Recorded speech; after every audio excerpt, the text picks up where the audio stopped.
Thy word is a lamp unto my feet, and a light unto my path. Thy word is very pure, therefore thy servant loveth it. Thy word have I hid in mine heart, that I might not sin against thee. This is my comfort in my affliction, for thy word hath quickened me. Let, I pray thee, thy merciful kindness be for my comfort, according to thy word unto thy servant. Sanctify them through thy truth. Thy word is truth. Faith cometh by hearing, and hearing by the word of God. Blessed is he that readeth, and they that hear the words of this prophecy, and keep those things which are written therein. The time is at hand. Go to ubible.net today and let His Word be a lamp unto your feet and a light unto your path. The time is at hand to hear thy word. The Epistle of Paul the Apostle to the Hebrews, chapter 1. God, who at sundry times and in divers manners spake in time past unto the fathers by the prophets, hath in these last days spoken unto us by his Son, whom he hath appointed heir of all things, by whom also he made the worlds, who being the brightness of his glory and the express image of his person, and upholding all things by the word of his power, when he had by himself purged our sins, sat down on the right hand of the majesty on high, being made so much better than the angels, as he hath by inheritance obtained a more excellent name than they. For unto which of the angels said he at any time, Thou art my Son, this day have I begotten thee? And again, I will be to him a father, and he shall be to me a son. And again, when he bringeth in the first begotten into the world, he saith, And let all the angels of God worship him. And of the angels he saith, Who maketh his angels spirits, and his ministers a flame of fire. But unto the Son he saith, Thy throne, O God, is forever and ever. A scepter of righteousness is the scepter of thy kingdom. Thou hast loved righteousness and hated iniquity. Therefore God, even thy God, hath anointed thee with the oil of gladness above thy fellows. And Thou, Lord, in the beginning hast laid the foundation of the earth, and the heavens are the works of thine hands. They shall perish, but thou remainest. And they all shall wax old as doth a garment, and as a vesture shalt thou fold them up, and they shall be changed. But thou art the same, and thy years shall not fail. But to which of the angels said he at any time, Sit on my right hand, until I make thine enemies thy footstool? Are they not all ministering spirits, sent forth to minister for them who shall be heirs of salvation? Chapter 2. Therefore we ought to give the more earnest heed to the things which we have heard, lest at any time we should let them slip. For if the word spoken by angels was steadfast, and every transgression and disobedience received a just recompense of reward, how shall we escape if we neglect so great salvation, which at the first began to be spoken by the Lord, and was confirmed unto us by them that heard him? God also bearing them witness, both with signs and wonders, and with divers miracles and gifts of the Holy Ghost, according to his own will. For unto the angels hath he not put in subjection the world to come, whereof we speak. But one in a certain place testified, saying, What is man that thou art mindful of him, or the Son of man that thou visitest him? Thou madest him a little lower than the angels. Thou crownedst him with glory and honor, and didst set him over the works of thy hands. Thou hast put all things in subjection under his feet. For in that he put all in subjection unto him, he left nothing that is not put unto him. But now we see not yet all things put unto him. But we see Jesus, who was made a little lower than the angels for the suffering of death, crowned with glory and honor, that he by the grace of God should taste death for every man. For it became him, for whom are all things, and by whom are all things, in bringing many sons unto glory, to make the captain of their salvation perfect through sufferings. For both he that sanctifieth and they who are sanctified are all of one. For which cause he is not ashamed to call them brethren, saying, I will declare thy name unto my brethren. In the midst of the church will I sing praise unto thee. And again, I will put my trust in him. And again, behold, I and the children which God hath given me. Forasmuch then as the children are partakers of flesh and blood, he also himself likewise took part of the same, that through death he might destroy him that had the power of death, that is, the devil, and deliver them who through fear of death were all their lifetime subject to bondage. For verily he took not on him the nature of angels, but he took on him the seed of Abraham. Wherefore in all things it behooved him to be made like unto his brethren, that he might be a merciful and faithful high priest in things pertaining to God, to make reconciliation for the sins of the people. For in that he himself hath suffered being tempted, he is able to succor them that are tempted. Chapter 3. Wherefore, holy brethren, partakers of the heavenly calling, consider the apostle and high priest of our profession, Christ Jesus, who was faithful to him that appointed him, as also Moses was faithful in all his house. For this man was counted worthy of more glory than Moses, inasmuch as he who hath builded the house hath more honor than the house. For every house is builded by some man, but he that built all things is God. And Moses verily was faithful in all his house, as a servant, for a testimony of those things which were to be spoken after. But Christ as a son over his own house, whose house are we, if we hold fast the confidence and the rejoicing of the hope firm unto the end. Wherefore, as the Holy Ghost saith, Today if ye will hear his voice, harden not your hearts, as in the provocation in the day of temptation in the wilderness, when your fathers tempted me, proved me, and saw my works 40 years. Wherefore I was grieved with that generation, and said, They do alway err in their heart, and they have not known my ways. So I swear in my wrath, they shall not enter into my rest. Take heed, brethren, lest there be in any of you an evil heart of unbelief in departing from the living God. But exhort one another daily, while it is called today, lest any of you be hardened through the deceitfulness of sin. For we are made partakers of Christ, if we hold the beginning of our confidence steadfast unto the end. While it is said, Today, if you will hear his voice, harden not your hearts as in the provocation. For some, when they had heard, did provoke. Howbeit not all that came out of Egypt by Moses. But with whom was he grieved 40 years? Was it not with them that had sinned, whose carcasses fell in the wilderness? And to whom sware he that they should not enter into his rest, but to them that believed not? So we see that they could not enter in because of unbelief. Chapter 4. Let us therefore fear, lest, a promise being left us of entering into his rest, any of you should seem to come short of it. For unto us was the gospel preached as well as unto them. But the word preached did not profit them, not being mixed with faith in them that heard it. For we which have believed do enter into rest, as he said, As I have sworn in my wrath, if they shall enter into my rest, although the works were finished from the foundation of the world. For he spake in a certain place of the seventh day on this wise, And God did rest the seventh day from all his works. And in this place again, If they shall enter into my rest. Seeing therefore it remaineth that some must enter therein, and they to whom it was first preached entered not in because of unbelief. Again he limiteth a certain day, saying in David, Today after so long a time, as it is said, Today if ye will hear his voice, harden not your hearts. For if Jesus had given them rest, then would he not afterward have spoken of another day? There remaineth therefore a rest to the people of God. For he that is entered into his rest, he also hath ceased from his own works, as God did from his. Let us labor therefore to enter into that rest, lest any man fall after the same example of unbelief. For the word of God is quick and powerful, and sharper than any two-edged sword, piercing even to the dividing asunder of soul and spirit, and of the joints and marrow, and is a discerner of the thoughts and intents of the heart.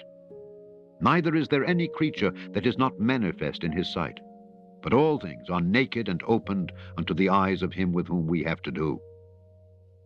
Seeing then that we have a great high priest that is passed into the heavens, Jesus the Son of God, let us hold fast our profession. For we have not an high priest which cannot be touched with the feeling of our infirmities, but was in all points tempted like as we are, yet without sin. Let us therefore come boldly unto the throne of grace, that we may obtain mercy and find grace to help in time of need. Chapter 5. For every high priest taken from among men is ordained for men in things pertaining to God, that he may offer both gifts and sacrifices for sins, who can have compassion on the ignorant and on them that are out of the way, for that he himself also is compassed with infirmity. And by reason hereof he ought, as for the people, so also for himself to offer for sins. And no man taketh this honor unto himself, but he that is called of God, as was Aaron. So also Christ glorified not himself to be made an high priest, but he that said unto him, Thou art my Son, today have I begotten thee. As he saith also in another place, Thou art a priest forever, after the order of Melchizedek, who in the days of his flesh, when he had offered up prayers and supplications with strong crying and tears unto him that was able to save him from death, and was heard in that he feared, though he were a son, yet learned he obedience by the things which he suffered. And being made perfect, he became the author of eternal salvation unto all them that obey him, called of God and high priest after the order of Melchizedek, of whom we have many things to say, and hard to be uttered, seeing ye are dull of hearing. For when for the time ye ought to be teachers, ye have need that one teach you again, which be the first principles of the oracles of God, and are become such as have need of milk, and not of strong meat. For everyone that useth milk is unskillful in the word of righteousness, for he is a babe. But strong meat belongeth to them that are of full age, even those who by reason of use have their senses exercised to discern both good and evil. Chapter 6. Therefore, leaving the principles of the doctrine of Christ, let us go on unto perfection, not laying again the foundation of repentance from dead works and of faith toward God, of the doctrine of baptisms and of laying on of hands, and of resurrection of the dead and of eternal judgment. And this will we do, if God permit. For it is impossible for those who were once enlightened, and have tasted of the heavenly gift, and were made partakers of the Holy Ghost, and have tasted the good word of God and the powers of the world to come, if they shall fall away, to renew them again unto repentance, seeing they crucify to themselves the Son of God afresh, and put him to an open shame. For the earth which drinketh in the rain that cometh oft upon it, and bringeth forth herbs meet for them by whom it is dressed, receiveth blessing from God. But that which beareth thorns and briars is rejected, and is nigh unto cursing, whose end is to be burned. But, beloved, we are persuaded better things of you, and things that accompany salvation, though we thus speak. For God is not unrighteous to forget your work and labor of love, which ye have showed toward his name, in that ye have ministered to the saints, and do minister. And we desire that every one of you do show the same diligence to the full assurance of hope unto the end, that ye be not slothful, but followers of them who through faith and patience inherit the promises. For when God made promise to Abraham, because he could swear by no greater, he sware by himself, saying, Surely blessing I will bless thee, and multiplying I will multiply thee. And so, after he had patiently endured, he obtained the promise. For men verily swear by the greater, and an oath for confirmation is to them an end of all strife. Wherein God, willing more abundantly to show unto the heirs of promise the immutability of his counsel, confirmed it by an oath, that by two immutable things, in which it was impossible for God to lie, we might have a strong consolation, who have fled for refuge to lay hold upon the hope set before us, which hope we have as an anchor of the soul, both sure and steadfast, and which entereth into that within the veil, whither the forerunner is for us entered, even Jesus, made an high priest forever after the order of Melchizedek.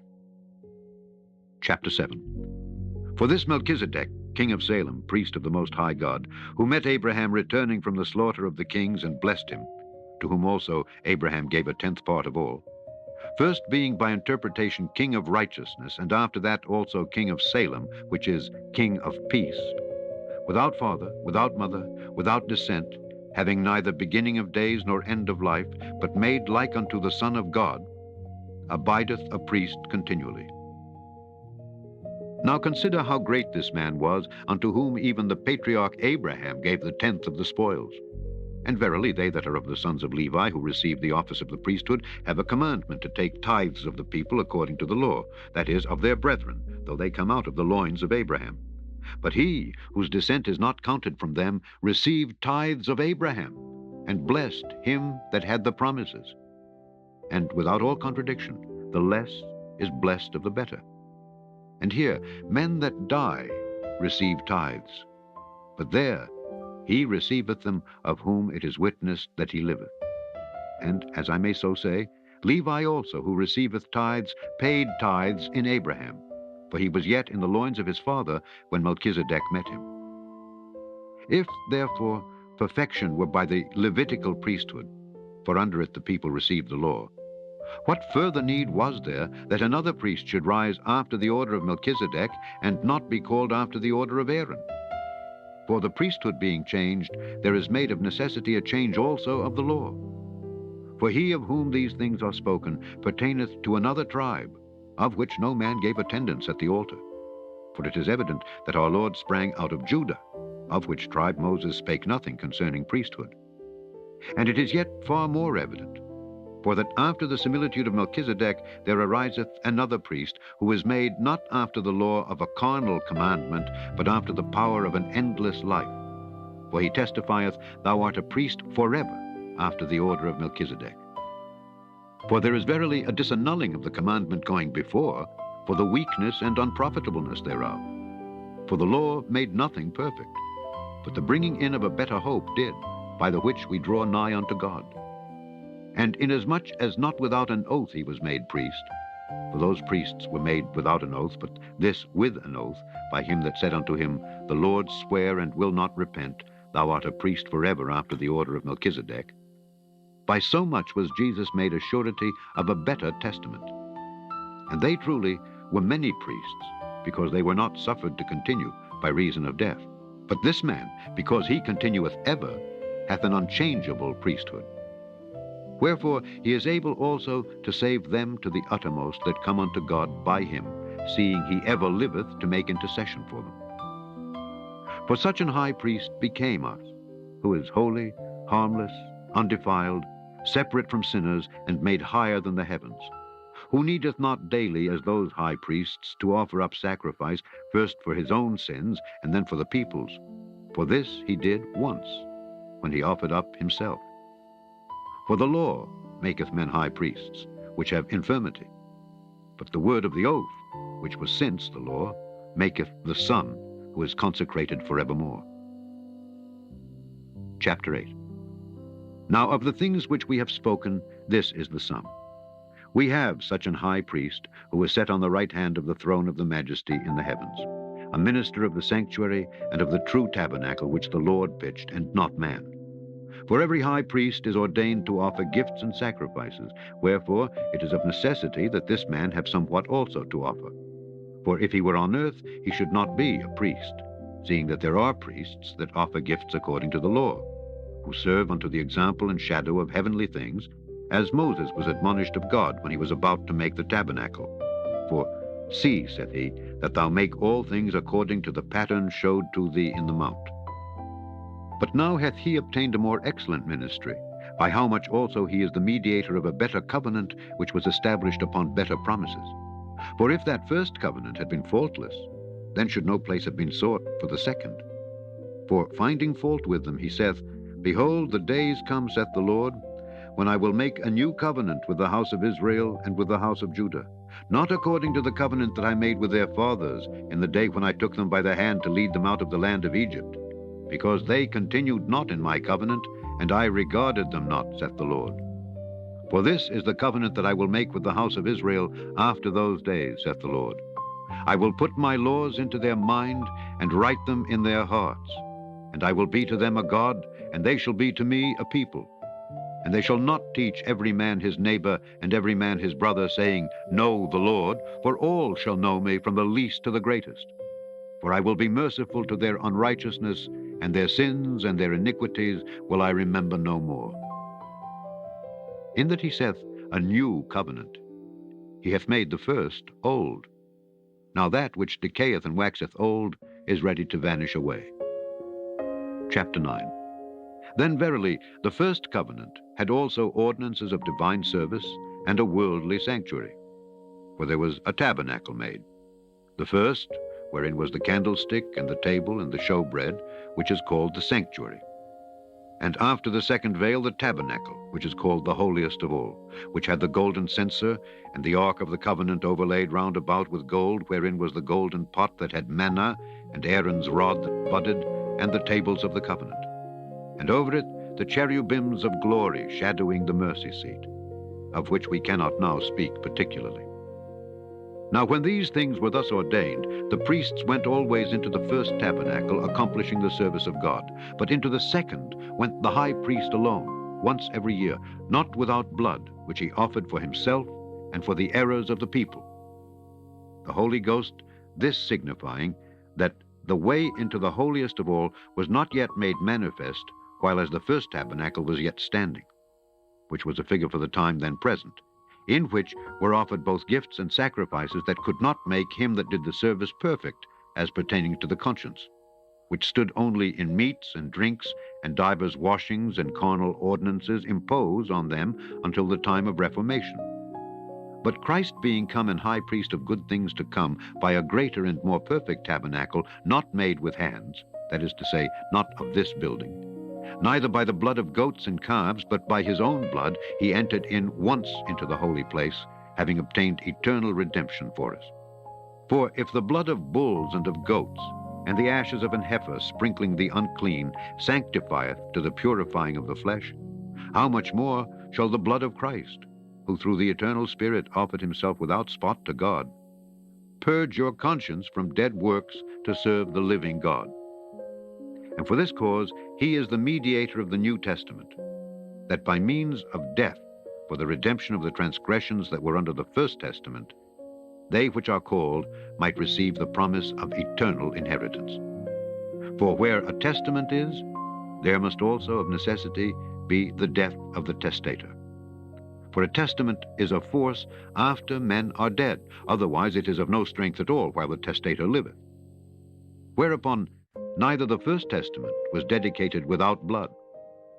For when Moses had spoken every precept to all the people according to the law, he took the blood of calves and of goats, with water, and scarlet wool, and hyssop, and sprinkled both the book and all the people, saying, This is the blood of the testament which God hath enjoined unto you. Moreover, he sprinkled with blood both the tabernacle and all the vessels of the ministry. And almost all things are by the law purged with blood, and without shedding of blood is no remission. It was therefore necessary that the patterns of things in the heavens should be purified with these, but the heavenly things themselves with better sacrifices than these. For Christ is not entered into the holy places made with hands, which are the figures of the true, but into heaven itself, now to appear in the presence of God for us. Nor yet that he should offer himself often, as the high priest entereth into the holy place every year with blood of others. For then must he often have suffered since the foundation of the world. But now, once, in the end of the world, hath he appeared to put away sin by the sacrifice of himself. And as it is appointed unto men once to die, but after this the judgment, so Christ was once offered to bear the sins of many, and unto them that look for him shall he appear the second time without sin unto salvation. Chapter 10. For the law, having a shadow of good things to come, and not the very image of the things, can never with those sacrifices which they offered year by year continually, make the comers thereunto perfect. For then would they not have ceased to be offered? Because that the worshippers once purged should have had no more conscience of sins. But in those sacrifices there is a remembrance again made of sins every year. For it is not possible that the blood of bulls and of goats should take away sins. Wherefore, when he cometh into the world, he saith, Sacrifice and offering thou wouldest not, but a body hast thou prepared me. In burnt offerings and sacrifices for sin thou hast had no pleasure. Then said I, Lo, I come. In the volume of the book it is written of me, to do thy will, O God. Above, when he said, Sacrifice and burnt offerings and offering for sin thou wouldest not, neither hadst pleasure therein, which are offered by the law. Then said he, Lo, I come to do thy will, O God. He taketh away the first, that he may establish the second. By the which will we are sanctified through the offering of the body of Jesus Christ once for all. And every priest standeth daily ministering and offering oftentimes the same sacrifices, which can never take away sins. But this man, after he had offered one sacrifice for sins forever, sat down on the right hand of God, from henceforth expecting till his enemies be made his footstool. For by one offering he hath perfected forever them that are sanctified. Whereof the Holy Ghost also is a witness to us. For after that he had said before, This is the covenant that I will make with them after those days, saith the Lord. I will put my laws into their hearts, and in their minds will I write them, and their sins and iniquities will I remember no more. Now, where remission of these is, there is no more offering for sin. Having therefore, brethren, boldness to enter into the holiest by the blood of Jesus, by a new and living way, which he hath consecrated for us through the veil, that is to say, his flesh, and having an high priest over the house of God, let us draw near with a true heart in full assurance of faith, having our hearts sprinkled from an evil conscience and our bodies washed with pure water. Let us hold fast the profession of our faith without wavering, for he is faithful that promised. And let us consider one another to provoke unto love and to good works, not forsaking the assembling of ourselves together, as the manner of some is, but exhorting one another, and so much the more as ye see the day approaching. For if we sin wilfully, after that we have received the knowledge of the truth, there remaineth no more sacrifice for sins, but a certain fearful looking for of judgment and fiery indignation, which shall devour the adversaries. He that despised Moses' law died without mercy under 2 or 3 witnesses. Of how much sorer punishment, suppose ye, shall he be thought worthy, who hath trodden under foot the Son of God, and hath counted the blood of the covenant wherewith he was sanctified an unholy thing, and hath done despite unto the Spirit of grace? For we know him that hath said, Vengeance belongeth unto me, I will recompense, saith the Lord. And again, the Lord shall judge his people. It is a fearful thing to fall into the hands of the living God. But call to remembrance the former days, in which, after ye were illuminated, ye endured a great fight of afflictions, partly whilst ye were made a gazing stock both by reproaches and afflictions, and partly whilst ye became companions of them that were so used. For ye had compassion of me in my bonds, and took joyfully the spoiling of your goods, knowing in yourselves that ye have in heaven a better and an enduring substance. Cast not away therefore your confidence, which hath great recompense of reward. For ye have need of patience, that after ye have done the will of God, ye might receive the promise. For yet a little while, and he that shall come will come, and will not tarry. Now the just shall live by faith. But if any man draw back, my soul shall have no pleasure in him. But we are not of them who draw back unto perdition, but of them that believe to the saving of the soul. Chapter 11. Now faith is the substance of things hoped for, the evidence of things not seen. For by it the elders obtained a good report.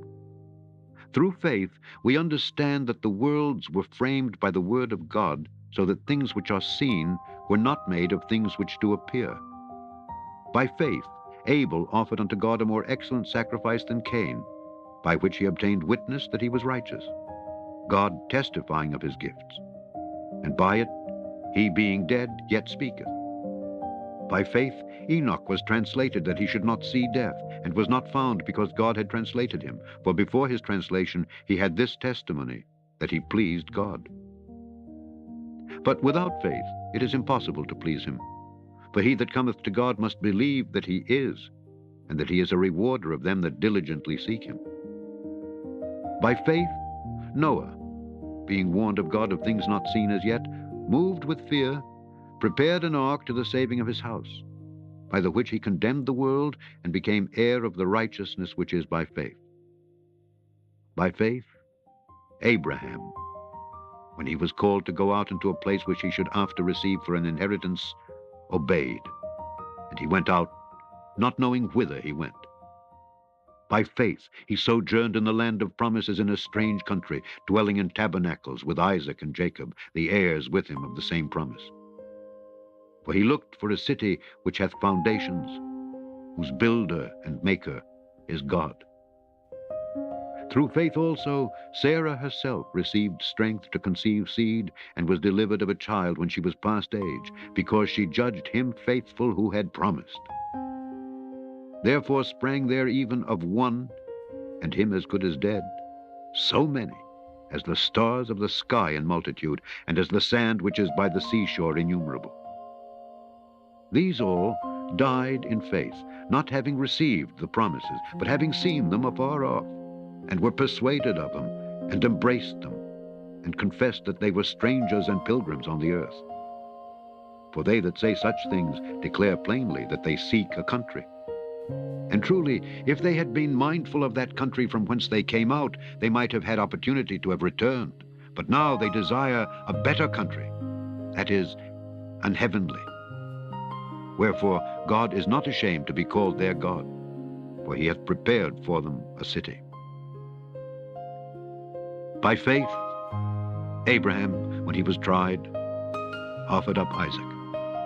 And he that had received the promises offered up his only begotten son, of whom it was said, that in Isaac shall thy seed be called, accounting that God was able to raise him up even from the dead, from whence also he received him in a figure.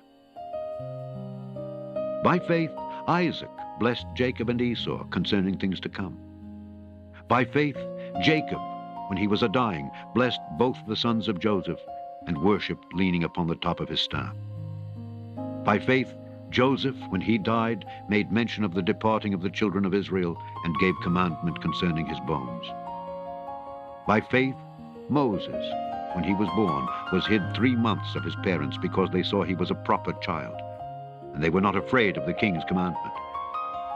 By faith Moses, when he was come to years, refused to be called the son of Pharaoh's daughter, choosing rather to suffer affliction with the people of God than to enjoy the pleasures of sin for a season, esteeming the reproach of Christ greater riches than the treasures in Egypt, for he had respect unto the recompense of the reward. By faith he forsook Egypt, not fearing the wrath of the king, for he endured, as seeing him who is invisible. Through faith he kept the Passover, and the sprinkling of blood, lest he that destroyed the firstborn should touch them. By faith they passed through the Red Sea, as by dry land, which the Egyptians, assaying to do, were drowned. By faith the walls of Jericho fell down, after they were compassed about 7 days. By faith the harlot Rahab perished not with them that believed not, when she had received the spies with peace. And what shall I more say? For the time would fail me to tell of Gideon, and of Barak, and of Samson, and of Jephthah, of David also, and Samuel, and of the prophets, who through faith subdued kingdoms, wrought righteousness, obtained promises, stopped the mouths of lions, quenched the violence of fire, escaped the edge of the sword, out of weakness were made strong, waxed valiant in fight, turned to flight the armies of the aliens. Women received their dead raised to life again, and others were tortured, not accepting deliverance, that they might obtain a better resurrection. And others had trial of cruel mockings and scourgings, yea, moreover, of bonds and imprisonment. They were stoned, they were sawn asunder, were tempted, were slain with the sword. They wandered about in sheepskins and goatskins, being destitute, afflicted, tormented, of whom the world was not worthy. They wandered in deserts and in mountains and in dens and caves of the earth. And these all, having obtained a good report through faith, received not the promise, God having provided some better thing for us, that they without us should not be made perfect. Chapter 12. Wherefore, seeing we also are compassed about with so great a cloud of witnesses, let us lay aside every weight, and the sin which doth so easily beset us, and let us run with patience the race that is set before us. Looking unto Jesus, the author and finisher of our faith, who for the joy that was set before him endured the cross, despising the shame, and is set down at the right hand of the throne of God. For consider him that endured such contradiction of sinners against himself, lest ye be wearied and faint in your minds. Ye have not yet resisted unto blood, striving against sin. And ye have forgotten the exhortation which speaketh unto you as unto children. My son, despise not thou the chastening of the Lord, nor faint when thou art rebuked of him. For whom the Lord loveth, he chasteneth, and scourgeth every son whom he receiveth. If ye endure chastening, God dealeth with you as with sons. For what son is he whom the Father chasteneth not? But if ye be without chastisement, whereof all are partakers, then are ye bastards, and not sons. Furthermore, we have had fathers of our flesh, which corrected us, and we gave them reverence. Shall we not much rather be in subjection unto the Father of spirits, and live? For they verily for a few days chastened us after their own pleasure, but he for our profit, that we might be partakers of his holiness. Now, no chastening for the present seemeth to be joyous, but grievous. Nevertheless, afterward it yieldeth the peaceable fruit of righteousness unto them which are exercised thereby. Wherefore, lift up the hands which hang down, and the feeble knees, and make straight paths for your feet, lest that which is lame be turned out of the way, but let it rather be healed. Follow peace with all men, and holiness, without which no man shall see the Lord. Looking diligently lest any man fail of the grace of God, lest any root of bitterness springing up trouble you, and thereby many be defiled. Lest there be any fornicator or profane person, as Esau, who for one morsel of meat sold his birthright. For ye know how that afterward, when he would have inherited the blessing, he was rejected. For he found no place of repentance, though he sought it carefully with tears. For ye are not come unto the mount that might be touched, and that burned with fire, nor unto blackness and darkness and tempest, and the sound of a trumpet, and the voice of words, which voice they that heard entreated that the word should not be spoken to them any more, for they could not endure that which was commanded. And if so much as a beast touch the mountain, it shall be stoned, or thrust through with a dart. And so terrible was the sight that Moses said, I exceedingly fear and quake.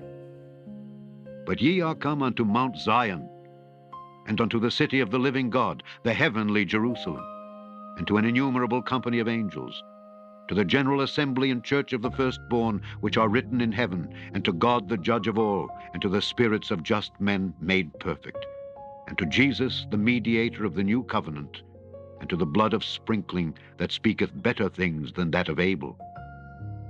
See that ye refuse not him that speaketh. For if they escaped not who refused him that spake on earth, much more shall not we escape, if we turn away from him that speaketh from heaven, whose voice then shook the earth. But now he hath promised, saying, Yet once more I shake not the earth only, but also heaven. And this word, yet once more, signifieth the removing of those things that are shaken as of things that are made, that those things which cannot be shaken may remain. Wherefore we, receiving a kingdom which cannot be moved, let us have grace whereby we may serve God acceptably with reverence and godly fear. For our God is a consuming fire. Chapter 13. Let brotherly love continue. Be not forgetful to entertain strangers, for thereby some have entertained angels unawares. Remember them that are in bonds, as bound with them, and them which suffer adversity, as being yourselves also in the body. Marriage is honorable in all, and the bed undefiled, but whoremongers and adulterers God will judge. Let your conversation be without covetousness, and be content with such things as ye have. For he hath said, I will never leave thee nor forsake thee. So that we may boldly say, The Lord is my helper, and I will not fear what man shall do unto me. Remember them which have the rule over you, who have spoken unto you the word of God, whose faith follow, considering the end of their conversation. Jesus Christ, the same yesterday, and today, and forever. Be not carried about with divers and strange doctrines, for it is a good thing that the heart be established with grace, not with meats which have not profited them that have been occupied therein. We have an altar, whereof they have no right to eat which serve the tabernacle. For the bodies of those beasts whose blood is brought into the sanctuary by the high priest for sin are burned without the camp. Wherefore Jesus also, that he might sanctify the people with his own blood, suffered without the gate. Let us go forth therefore unto him without the camp, bearing his reproach. For here have we no continuing city, but we seek one to come. By him therefore let us offer the sacrifice of praise to God continually, that is, the fruit of our lips, giving thanks to his name.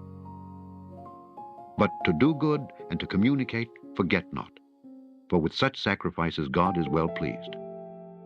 Obey them that have the rule over you, and submit yourselves, for they watch for your souls as they that must give account, that they may do it with joy and not with grief, for that is unprofitable for you. Pray for us, for we trust we have a good conscience, in all things willing to live honestly. But I beseech you the rather to do this, that I may be restored to you the sooner. Now the God of peace, that brought again from the dead our Lord Jesus, that great shepherd of the sheep, through the blood of the everlasting covenant, make you perfect in every good work to do his will, working in you that which is well-pleasing in his sight through Jesus Christ, to whom be glory forever and ever. Amen. And I beseech you, brethren, suffer the word of exhortation, for I have written a letter unto you in few words. Know ye that our brother Timothy is set at liberty, with whom, if he come shortly, I will see you. Salute all them that have the rule over you, and all the saints. They of Italy salute you. Grace be with you all. Amen. The end of the Epistle of Paul the Apostle to the Hebrews.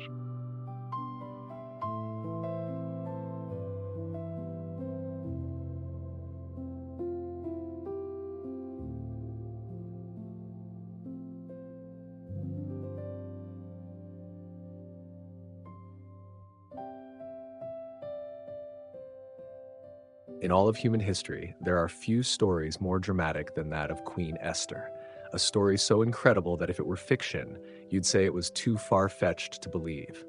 Picture this. A young orphan girl becomes queen of the most powerful empire on earth, only to discover that her own husband has unknowingly signed a law that will result in the genocide of her people. But here's the twist that will leave you speechless. She had been chosen for the throne for this exact moment, though she didn't know it yet. Today, we're diving deep into every detail of Esther's incredible journey from orphan to queen to the savior of an entire nation. But before we dive in, if you're new to this channel, consider hitting that like and subscribe button if this type of content helps you unwind. Also, let us know where you're watching from and what time it is. We'd love to hear from you. So without further ado, let's get started, shall we? In the heart of ancient Persia, where golden palaces touched the sky and power flowed like rivers through marble halls, a secret was about to change the world. Deep within the royal courts of Susa, a young woman walked among princes and nobles, her face serene, her steps measured. She wore silk and jewels, ate from golden plates, and slept in chambers fit for gods. Yet beneath her crown lay a truth so dangerous it could cost her life. The year was around 480 BC. The Persian Empire stretched from India to Ethiopia, commanding over 100 million souls across 3 continents. King Xerxes ruled this vast realm with absolute power, his word becoming law across deserts, mountains, and seas. In his palace, luxury knew no bounds. Servants numbered in thousands, gardens bloomed with flowers from distant lands, and treasures filled countless rooms. But empires built on fear carry seeds of their own destruction. In the shadows of this golden age, hatred was growing. A plan was forming that would sweep across the kingdom like wildfire, targeting an entire people for extinction. The Jewish communities scattered throughout Persia had no idea that their days were numbered, that a decree would soon be written in blood and sealed with the royal ring. Queen Esther moved through her daily rituals, attending court ceremonies and royal feasts, her true identity hidden even from her husband, the king. She had been chosen from thousands of beautiful women, elevated from nothing to everything. Yet she carried within her heart the faith of her ancestors and the love of her people. Few knew that this Persian queen was born a Jewish orphan, raised by her cousin Mordecai in the streets of Susa. The stage was set for a collision between good and evil, between the powerful and the powerless. In the coming days, Esther would face an impossible choice. She could remain silent and safe, living her royal life while her people perished, or she could risk everything, knowing that to reveal her secret might mean death, but also knowing that sometimes one person can change the course of history. The golden scepter of the king would soon decide the fate of nations. A young woman's courage would be tested against the machinery of empire, and in the shadows an enemy waited, his plans already in motion, his hatred burning like fire in the night. What happened next would echo through centuries, becoming a story of hope that would never be forgotten. Persia's Golden Empire. Picture a world where one man's voice could command armies across continents, where his smallest wish became reality for millions. This was the Persian Empire under King Xerxes, known in Hebrew as Ahasuerus, a realm so vast that the sun never set on its borders. From the scorching deserts of Egypt to the snow-capped peaks of the Hindu Kush, from the fertile valleys of Mesopotamia to the bustling ports of the Black Sea, all bowed before the Persian throne. Susa stood as the crown jewel of this empire, a city that seemed carved from dreams and built from gold. The royal palace rose like a mountain of marble and cedar, its walls inlaid with precious stones that caught the light and scattered rainbows across polished floors. Gardens cascaded down terraced hillsides, filled with trees and flowers gathered from every corner of the known world.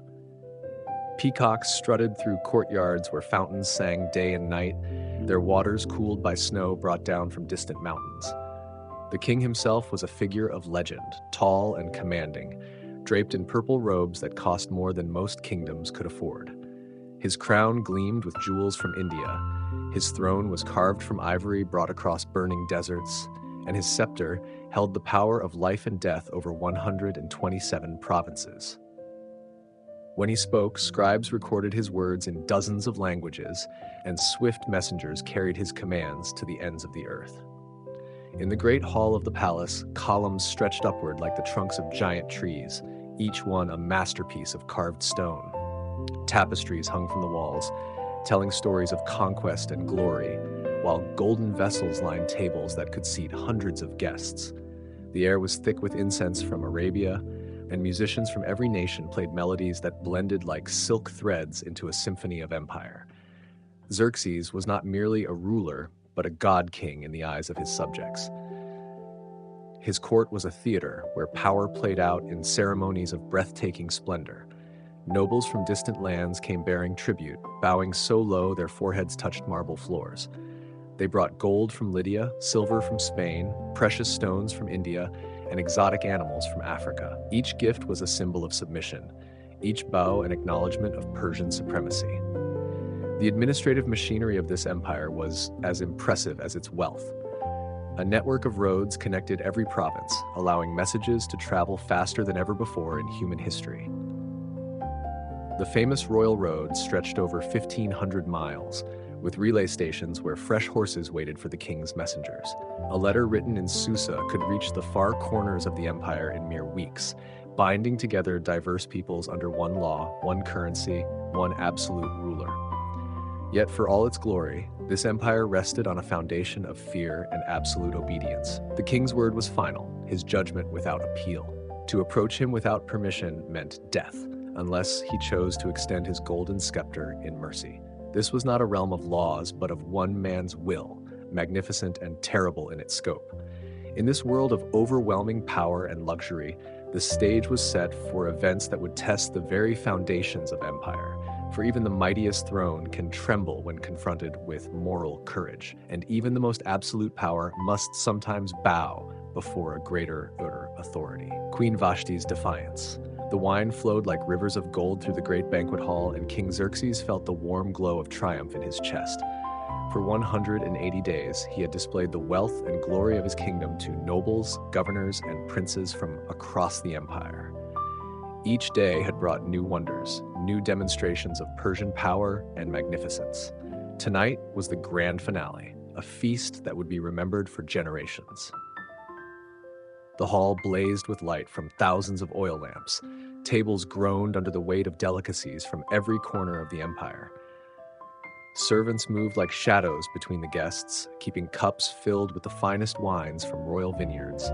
The air hummed with conversation and laughter as hundreds of the most powerful men in the world celebrated their emperor's glory.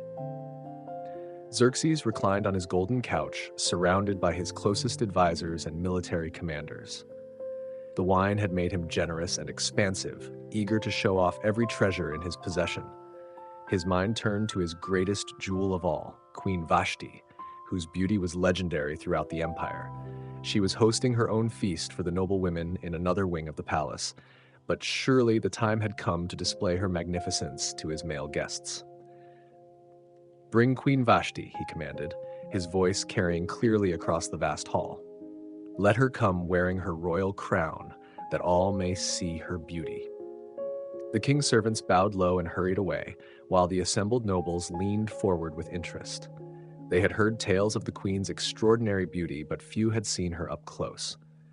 In the women's quarters, Queen Vashti was presiding over her own elaborate celebration. She wore robes of finest silk, her dark hair adorned with precious stones, her presence commanding the respect and admiration of the noble ladies gathered around her. When the king's messengers arrived with their summons, a strange quiet fell over the room. The queen listened to the command in silence, her face revealing nothing of her thoughts. The messengers waited, expecting immediate compliance, for no one refused a direct order from the king. But Vashti understood what was being asked of her. She was to be displayed like a prize, paraded before hundreds of wine-soaked men for their entertainment and approval. "I will not come," she said quietly, her words falling like stones into still water. The messengers stared at her in shock. Surely they had misheard. "Your Majesty, the king commands your presence. He wishes to show your beauty to his guests." Vashti's voice remained steady, though those who knew her well could see the steel in her eyes. "Tell the king that Queen Vashti will not come." The words were simple, but they carried the weight of revolution. No one, absolutely no one, refused the king's direct command. Back in the great hall, the king waited with growing impatience. His guests watched curiously as minutes passed without the queen's appearance. When his servants finally returned and whispered the impossible news in his ear, Xerxes felt the blood drain from his face. The hall had grown quiet, hundreds of eyes watching for his reaction. The king's rage built slowly, like a storm gathering strength. His queen, his possession, his prize had defied him publicly. The humiliation burned in his chest like fire. If word of this spread, if other women throughout the empire thought they could disobey their husbands, the very foundation of society would crumble. "What does the law say?" he demanded of his advisors, his voice tight with controlled fury. What should be done to Queen Vashti for refusing to obey the king's command? The royal counselors huddled together, their faces grave. They understood the implications as clearly as the king did. This was not just about one woman's disobedience, but about the entire structure of authority throughout the empire. One of them, a crafty politician named Memucan, stood to speak. "Queen Vashti has not only wronged the king, but every husband in the empire. When women hear what she has done, they will despise their own husbands. They will say, 'King Xerxes commanded Queen Vashti to appear before him, but she refused.' This very day, noble women throughout the empire will rebel against their husbands." The king nodded grimly, seeing the wisdom in these words. A decision had to be made that would send a clear message across all 127 provinces. "Let a royal decree be written," Xerxes declared, his voice carrying to every corner of the silent hall. "Let it be recorded in the laws of Persia and Media, which cannot be changed. Queen Vashti is banished from the king's presence forever. Her royal position will be given to someone better than she." The decree was written that very night, translated into every language of the empire, and sent by swift messengers to every province. Queen Vashti, who had walked in power and luxury that morning, was stripped of everything by nightfall. Her refusal to be displayed like a trophy had cost her crown, her home, and her future. The empire buzzed with the news. Some whispered that the queen had been right to preserve her dignity. Others nodded approvingly at the king's decisive action. But all understood that a line had been drawn, a precedent set that would echo through the palace corridors for years to come. The throne beside King Xerxes now sat empty, waiting for a new queen who would understand the price of defiance and the absolute nature of royal power. The search for a new queen. In the quiet of his private chambers, King Xerxes found himself alone with his thoughts and his regret. The anger that had burned so hot during the banquet had cooled to ash, leaving behind something harder to bear. The vast palace, with all its luxury and grandeur, felt empty without Vashti's presence. He had acted decisively, as a king must, but the victory tasted bitter in his mouth. Months passed in this melancholy state. The king went through the motions of ruling his empire, receiving ambassadors and signing decrees, but those closest to him could see that his heart was elsewhere. The empty throne beside him served as a constant reminder of what he had lost in his moment of rage. Vashti was gone forever, banished by laws that even he could not change, and the silence of her absence echoed through every royal ceremony. His advisors watched their emperor with growing concern. A lonely king was a dangerous king, prone to rash decisions and dark moods. They had seen empires fall when rulers became consumed by personal grief.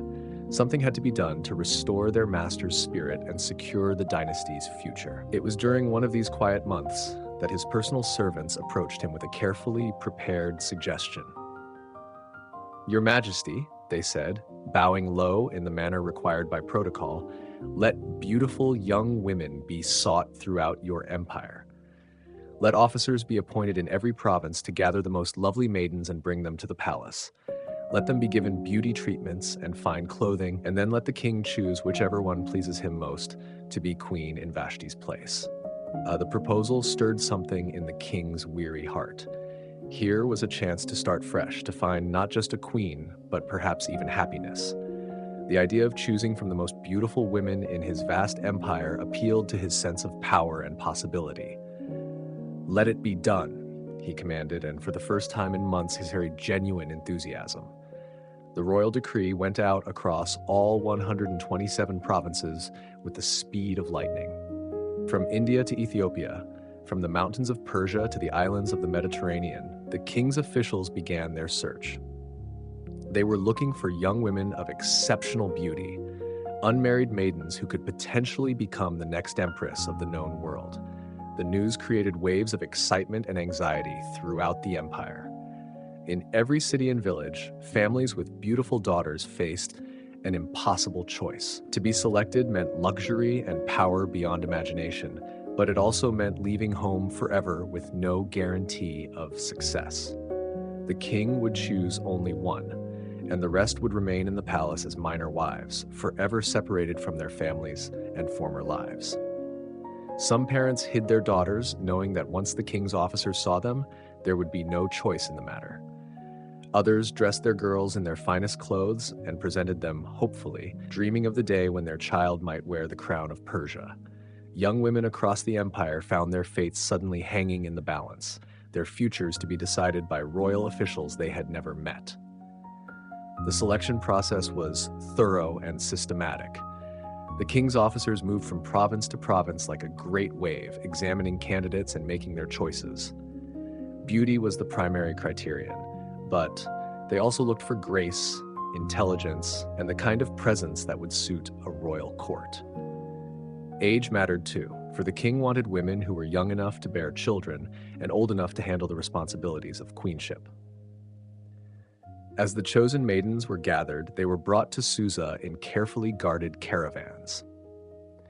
The journey to the capital was itself a transformation, as young women who had never traveled beyond their home villages suddenly found themselves crossing deserts and mountains, seeing the vast scope of the empire they might one day help rule.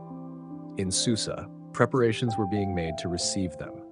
An entire wing of the palace was set aside for the candidates, with servants assigned to attend to their every need. Beauty experts were brought in from across the empire, masters of cosmetics and fashion who would prepare each woman for her eventual meeting with the king. The palace buzzed with anticipation as the first groups of candidates began to arrive. Servants whispered about the beauties from different provinces, comparing their various charms and speculating about who might catch the king's eye. The king himself remained aloof from these preparations, trusting his officials to handle the details while he waited for the process to unfold. This was more than just a beauty contest. It was a careful political calculation designed to give the king a wide range of choices, while also demonstrating Persian power to every corner of the empire. By drawing candidates from all provinces, the process reinforced the unity of the realm and gave every region a theoretical stake in the outcome. The search would take months to complete, but already the palace was changing. The sound of young women's voices could be heard in gardens that had been silent, and the king's mood began to lift as he contemplated the possibilities ahead. Somewhere among these candidates from across his empire was his future queen, though neither he nor she knew it yet. Esther enters the palace. In the Jewish quarter of Susa, far from the marble halls and golden chambers of the royal palace, lived a man whose heart carried both joy and sorrow in equal measure. Mordecai was not young anymore, his beard touched with silver, his hands worn by years of honest work.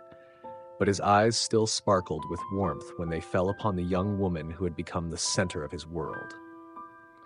Her name was Hadassah, though she was known by her Persian name, Esther. She had come to him as a small child, orphaned when her parents died, with nowhere else to turn. Mordecai was her cousin, but he had loved her like a daughter from the moment she arrived at his door. He had raised her with gentle hands and a patient heart, teaching her the ways of their people while helping her navigate life in a foreign land. Esther had grown into a young woman of remarkable beauty, but it was a quiet, understated loveliness that seemed to come from within. Her skin was smooth as silk, her eyes dark and expressive, her movements graceful without any hint of artifice. She dressed simply, worked diligently at household tasks, and treated everyone she met with kindness and respect. More than her physical beauty, Esther possessed a quality that was harder to define, but impossible to ignore. There was a stillness about her, a sense of inner strength that showed itself not in bold gestures, but in quiet confidence. When she spoke, people listened. When she smiled, others found themselves smiling too. She had the rare gift of making others feel important and valued, though she herself seemed unaware of this power. Mordecai had taught her the stories of their people, the tales of Abraham and Sarah, of Moses and Miriam, of kings and prophets who had trusted in the God of Israel, even when surrounded by foreign gods and hostile powers. Esther knew these stories by heart, and they had shaped her understanding of what it meant to be faithful in difficult circumstances. Their life together was simple but happy. Mordecai worked as a minor official in the king's gate, a position that required him to be at the palace daily, but gave him little real influence. Esther managed their household with quiet efficiency, shopping in the markets, preparing meals, and caring for the small details that made their house a home. They were not wealthy, but they had each other, and that had always seemed enough. When the king's decree went out calling for beautiful young women to be brought to the palace, Mordecai felt a chill of fear run down his spine. He had seen Esther grow from a child into a woman, had watched men's heads turn when she walked through the marketplace, had noticed the way conversations stopped when she entered a room. Her beauty was not something that could be hidden forever. The king's officers arrived in their quarter on a day when the sun shone bright and the air smelled of spring flowers. They moved through the streets systematically, their trained eyes scanning every face, their authority absolute. When they saw Esther, their search ended. There was no discussion, no negotiation, no possibility of refusal. She would come with them to the palace. The parting was swift and painful. Mordecai held his adopted daughter close, whispering urgent instructions in her ear. "Do not tell them you are Jewish," he warned, his voice tight with fear and love. "Keep your people and your family background secret. I will come to the palace gate every day to learn how you are doing." Esther nodded, understanding the wisdom of his words, even as her heart broke at leaving the only father she had ever known. In the Persian Empire, being Jewish could be dangerous, marking one as different, foreign, potentially disloyal. Better to remain anonymous, to blend in among the other candidates until the situation became clearer. As the royal caravan prepared to leave, Esther looked back one last time at the modest house where she had known such happiness. Mordecai stood in the doorway, his hand raised in blessing and farewell. She memorized his face, storing the image in her heart like a precious treasure. The journey to the palace was short but transformative. One moment she was Hadassah, the Jewish orphan girl who helped her cousin manage his household. The next moment she was Esther, candidate for the throne of the greatest empire on earth. The weight of this change settled on her shoulders like a royal robe, heavy with possibility and responsibility. When she arrived at the women's quarters of the palace, Esther found herself in a world beyond her wildest imagination. The rooms were vast and beautiful, decorated with silk hangings and precious metals. Servants attended to every need, and the other candidates chatted excitedly about their chances of winning the king's favor. But Esther remained quiet, observing everything with careful eyes. She spoke little of her background, befriended the servants as well as the other women, and began the long process of preparing for an audience with the most powerful man in the world. Deep in her heart, she carried the faith of her fathers and the love of the man who had raised her. Whatever lay ahead, she would face it with grace and courage. The year of preparation. The women's quarters of the palace were like a small city unto themselves, bustling with activity from dawn until dusk.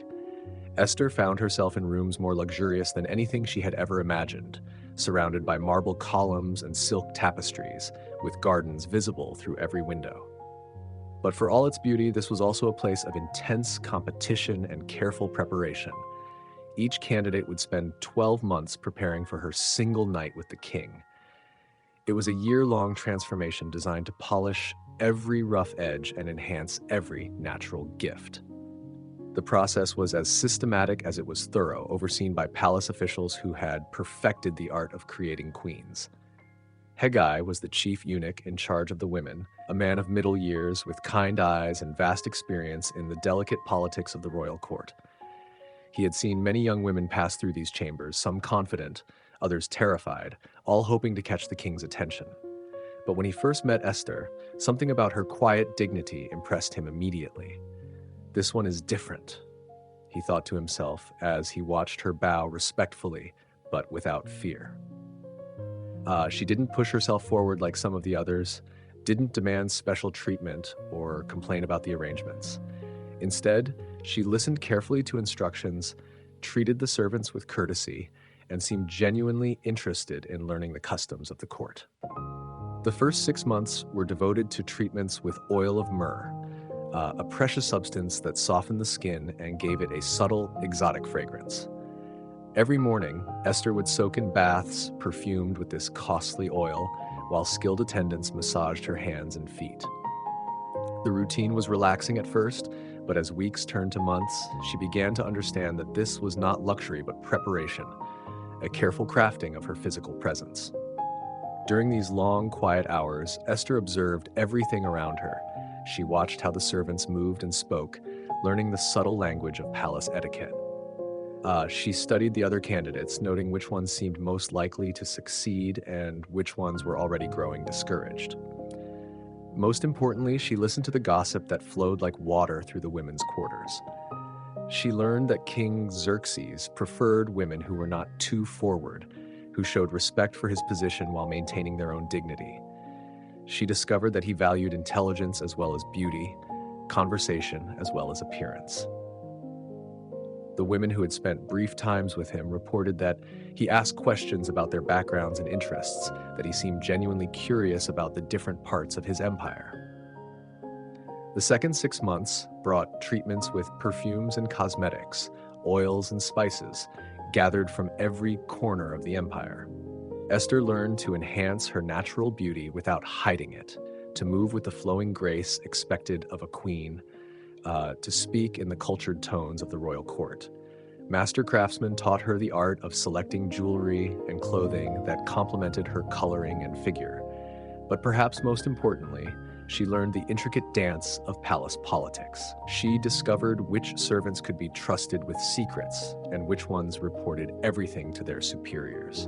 She identified the other candidates who might become allies and those who saw her as a threat. She began to understand the complex web of relationships that connected everyone in the royal household. Through all of this, Esther maintained her secret. She spoke Persian fluently and showed appropriate respect for Persian customs, but she never revealed her Jewish heritage. When asked about her family, she spoke vaguely of distant relatives and humble origins. When the other women discussed their gods and religious practices, she listened politely but said little about her own beliefs. Haggai grew increasingly fond of her as the months passed. There was something refreshing about her lack of pretension, her genuine kindness to everyone, regardless of their station. He began giving her small advantages, better rooms, choice foods, the 7 most skilled maids in the palace.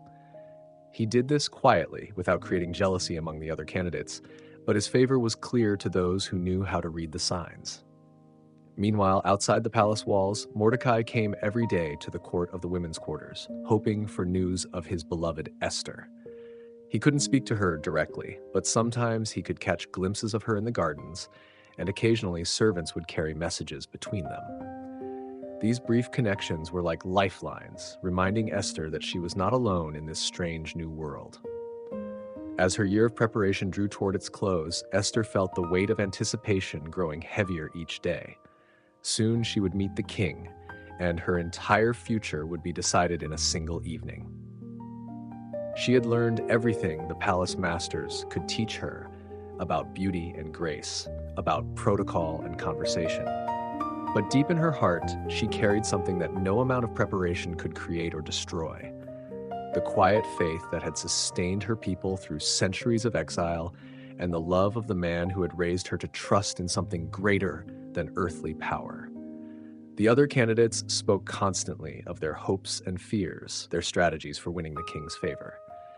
But Esther remained largely silent, preparing not just her appearance but her spirit for whatever lay ahead. Chosen by the king. The night had finally come. After 12 months of careful preparation, Esther would meet the king. She stood in her chamber as the sun set over Susa, surrounded by servants who fussed over every detail of her appearance. Her hands were steady, her breathing calm, though inside her heart beat like a captured bird. Haggai had offered her anything she desired to wear or carry with her to the king's chamber. The other candidates had chosen elaborate jewelry, costly perfumes, exotic gifts designed to catch the royal eye. But Esther asked for nothing beyond what Haggai himself suggested. She trusted his judgment more than her own inexperience, understanding that his years of service had taught him what truly pleased the king.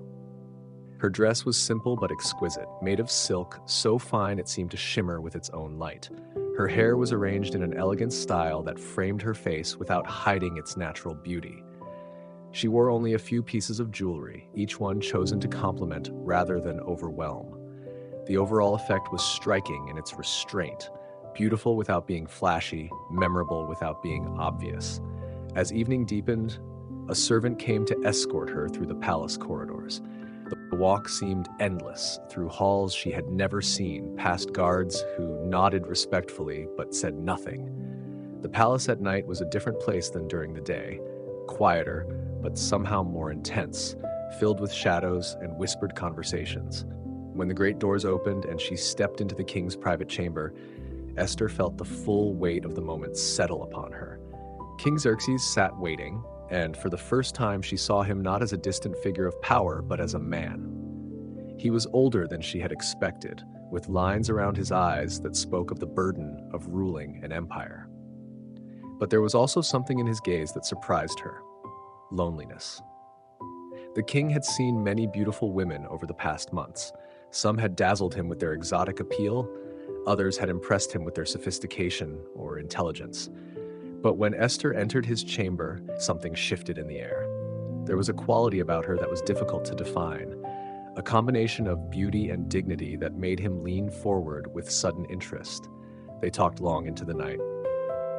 Esther answered his questions about her background carefully, revealing little, but speaking honestly about what she chose to share. She asked him thoughtful questions about his empire, showing genuine interest in the challenges of ruling so vast a realm. There was no pretense between them, no artificial charm or calculated seduction, just two people discovering that they enjoyed each other's company. The king found himself relaxing in ways he hadn't experienced in years. Esther's presence was soothing without being dull, engaging without being demanding. She listened when he spoke about the burdens of leadership, and she offered insights that showed both wisdom and compassion. When she laughed at his stories, her amusement seemed genuine rather than dutiful. As the hours passed, Xerxes realized that he had found something he hadn't even known he was looking for. This young woman possessed not only the beauty required of a queen, but also the character needed to be a true partner. She could grace his court with elegance, but more importantly, she could share the weight of the crown with understanding and strength. When morning came, the king's decision was already made in his heart, though protocol required him to see the remaining candidates. But each woman who came after Esther only confirmed his choice. They were lovely, accomplished, charming in their various ways, but none of them stirred his soul the way she had. The coronation was planned, with all the ceremony befitting the elevation of a new queen. The palace buzzed with preparations as word spread that the king had made his choice. Servants who had watched Esther during her year of preparation smiled knowingly, for many had suspected that her quiet grace would triumph over more obvious charms. On the day of her crowning, Esther stood once again before the king, but this time in the presence of the entire court. Nobles from across the empire had gathered to witness the ceremony, and the great hall blazed with gold and jewels. The royal crown was placed upon her head, heavy with precious stones and the weight of responsibility. "Queen Esther," the king proclaimed, his voice carrying to every corner of the vast chamber. The words echoed off marble walls and painted ceilings, officially transforming the Jewish orphan girl into the second most powerful person in the empire. King Xerxes declared a holiday throughout all his provinces in honor of his new queen. He gave gifts to his officials and reduced taxes across the empire, sharing his joy with his subjects. The celebration lasted for days, with feasts and festivals in every major city. But perhaps the most significant moment came when the public ceremonies ended, and the king and queen were alone together. Xerxes took Esther's hand and looked into her eyes with something deeper than royal affection. "I have chosen well," he said quietly, and she knew that he was speaking not just as a king, but as a man who had found companionship in an unexpected place. Esther had become queen of the greatest empire on earth, but she had also become something more precious, a woman loved by her husband for who she truly was, even though he did not yet know all of her secrets. The threat in the shadows. Life as queen brought Esther into a world of constant ceremony and careful protocol, but it also gave her opportunities to observe the intricate workings of the Persian court. From her elevated position, she could see patterns and connections that had been invisible during her year of preparation. The empire ran on an elaborate network of relationships, favors, and information, and power flowed through channels that were not always obvious. Mordecai had remained true to his promise, coming daily to the palace gate where he served in his modest position as a minor official. His presence there was both a comfort to Esther and a source of valuable intelligence. The king's gate was where news gathered like water in a pool, where servants gossiped and officials exchanged information, where the pulse of the empire could be felt by those who knew how to listen. It was during one of these ordinary days that Mordecai overheard something that made his blood run cold. Two of the king's bodyguards, Bigthan and Teresh, were speaking in low, urgent tones near the guardhouse. They were angry about something, their voices tight with resentment, and as Mordecai listened more carefully, their words became clear. They were planning to assassinate King Xerxes. The conspiracy was simple but deadly. As the king's personal guards, they had access to his private chambers and knowledge of his daily routines. They knew when he would be alone, when his attention would be focused elsewhere, when a quick strike could eliminate him before help could arrive. Their plan was to strike during the evening meal when the king would be relaxed and unsuspecting. Mordecai felt his hands begin to tremble as the full implications sank in. If the king died, the empire would be thrown into chaos. Queen Esther's position would become precarious, possibly deadly, as various factions fought for control. The stability that protected Jewish communities throughout the empire would crumble, leaving them vulnerable to persecution or worse. But beyond these political calculations, Mordecai was moved by simpler human considerations. King Xerxes had been kind to Esther, had chosen her not just for her beauty, but for her character. He had given her love as well as power, and she had found happiness in their marriage. Mordecai could not stand by and allow evil men to destroy what had become precious to his adopted daughter. The challenge was how to warn the king without revealing too much about himself or Esther. Direct access to the monarch was impossible for someone of Mordecai's lowly status, and any accusation against the royal bodyguards would require proof that he did not possess. The conspirators would simply deny everything, and Mordecai's word alone would not be enough to convince anyone. The solution came to him as he watched Esther's servants moving through the palace corridors. Information flowed through the palace like water through channels, and there were established ways for news to reach the queen's ears. If he could get word to Esther, she could bring the matter to the king's attention in a way that would be taken seriously. That evening, when Esther's trusted maid came to the gate on a routine errand, Mordecai approached her carefully. He had known this woman for months, had established a friendly relationship that allowed for occasional messages between himself and his adopted daughter. Now he asked her to carry the most important message of his life. "Tell Queen Esther that Mordecai has learned of a plot against the king's life," he whispered urgently. "Two guards, Bigthan and Teresh, plan to kill him tomorrow evening. She must warn him immediately." The maid's eyes widened with shock and fear, but she nodded and hurried away. Within hours, the message had reached Esther in her private chambers. She wasted no time in seeking an audience with her husband, knowing that every moment of delay increased the danger. King Xerxes listened to his queen's report with growing alarm and admiration. The plot she described was entirely plausible, and her concern for his safety touched him deeply. He immediately ordered an investigation, and when the conspirators were questioned separately, their stories contradicted each other in ways that revealed their guilt. The investigation moved swiftly and thoroughly. Palace guards searched the conspirators' quarters and found evidence of their treasonous plans. Under interrogation, both men eventually confessed, admitting their intention to murder the king and seize power for themselves. Justice was swift and final. Bigthan and Teresh were executed for their treason.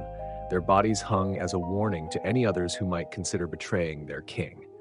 The threat to Xerxes' life had been eliminated, but more importantly for the future, a debt of gratitude had been created. The king ordered the entire incident to be recorded in the official chronicles of his reign. Every detail was carefully documented. The names of the conspirators, the nature of their plot, and most significantly, the fact that Mordecai the Jew had been the one to uncover and report the assassination attempt.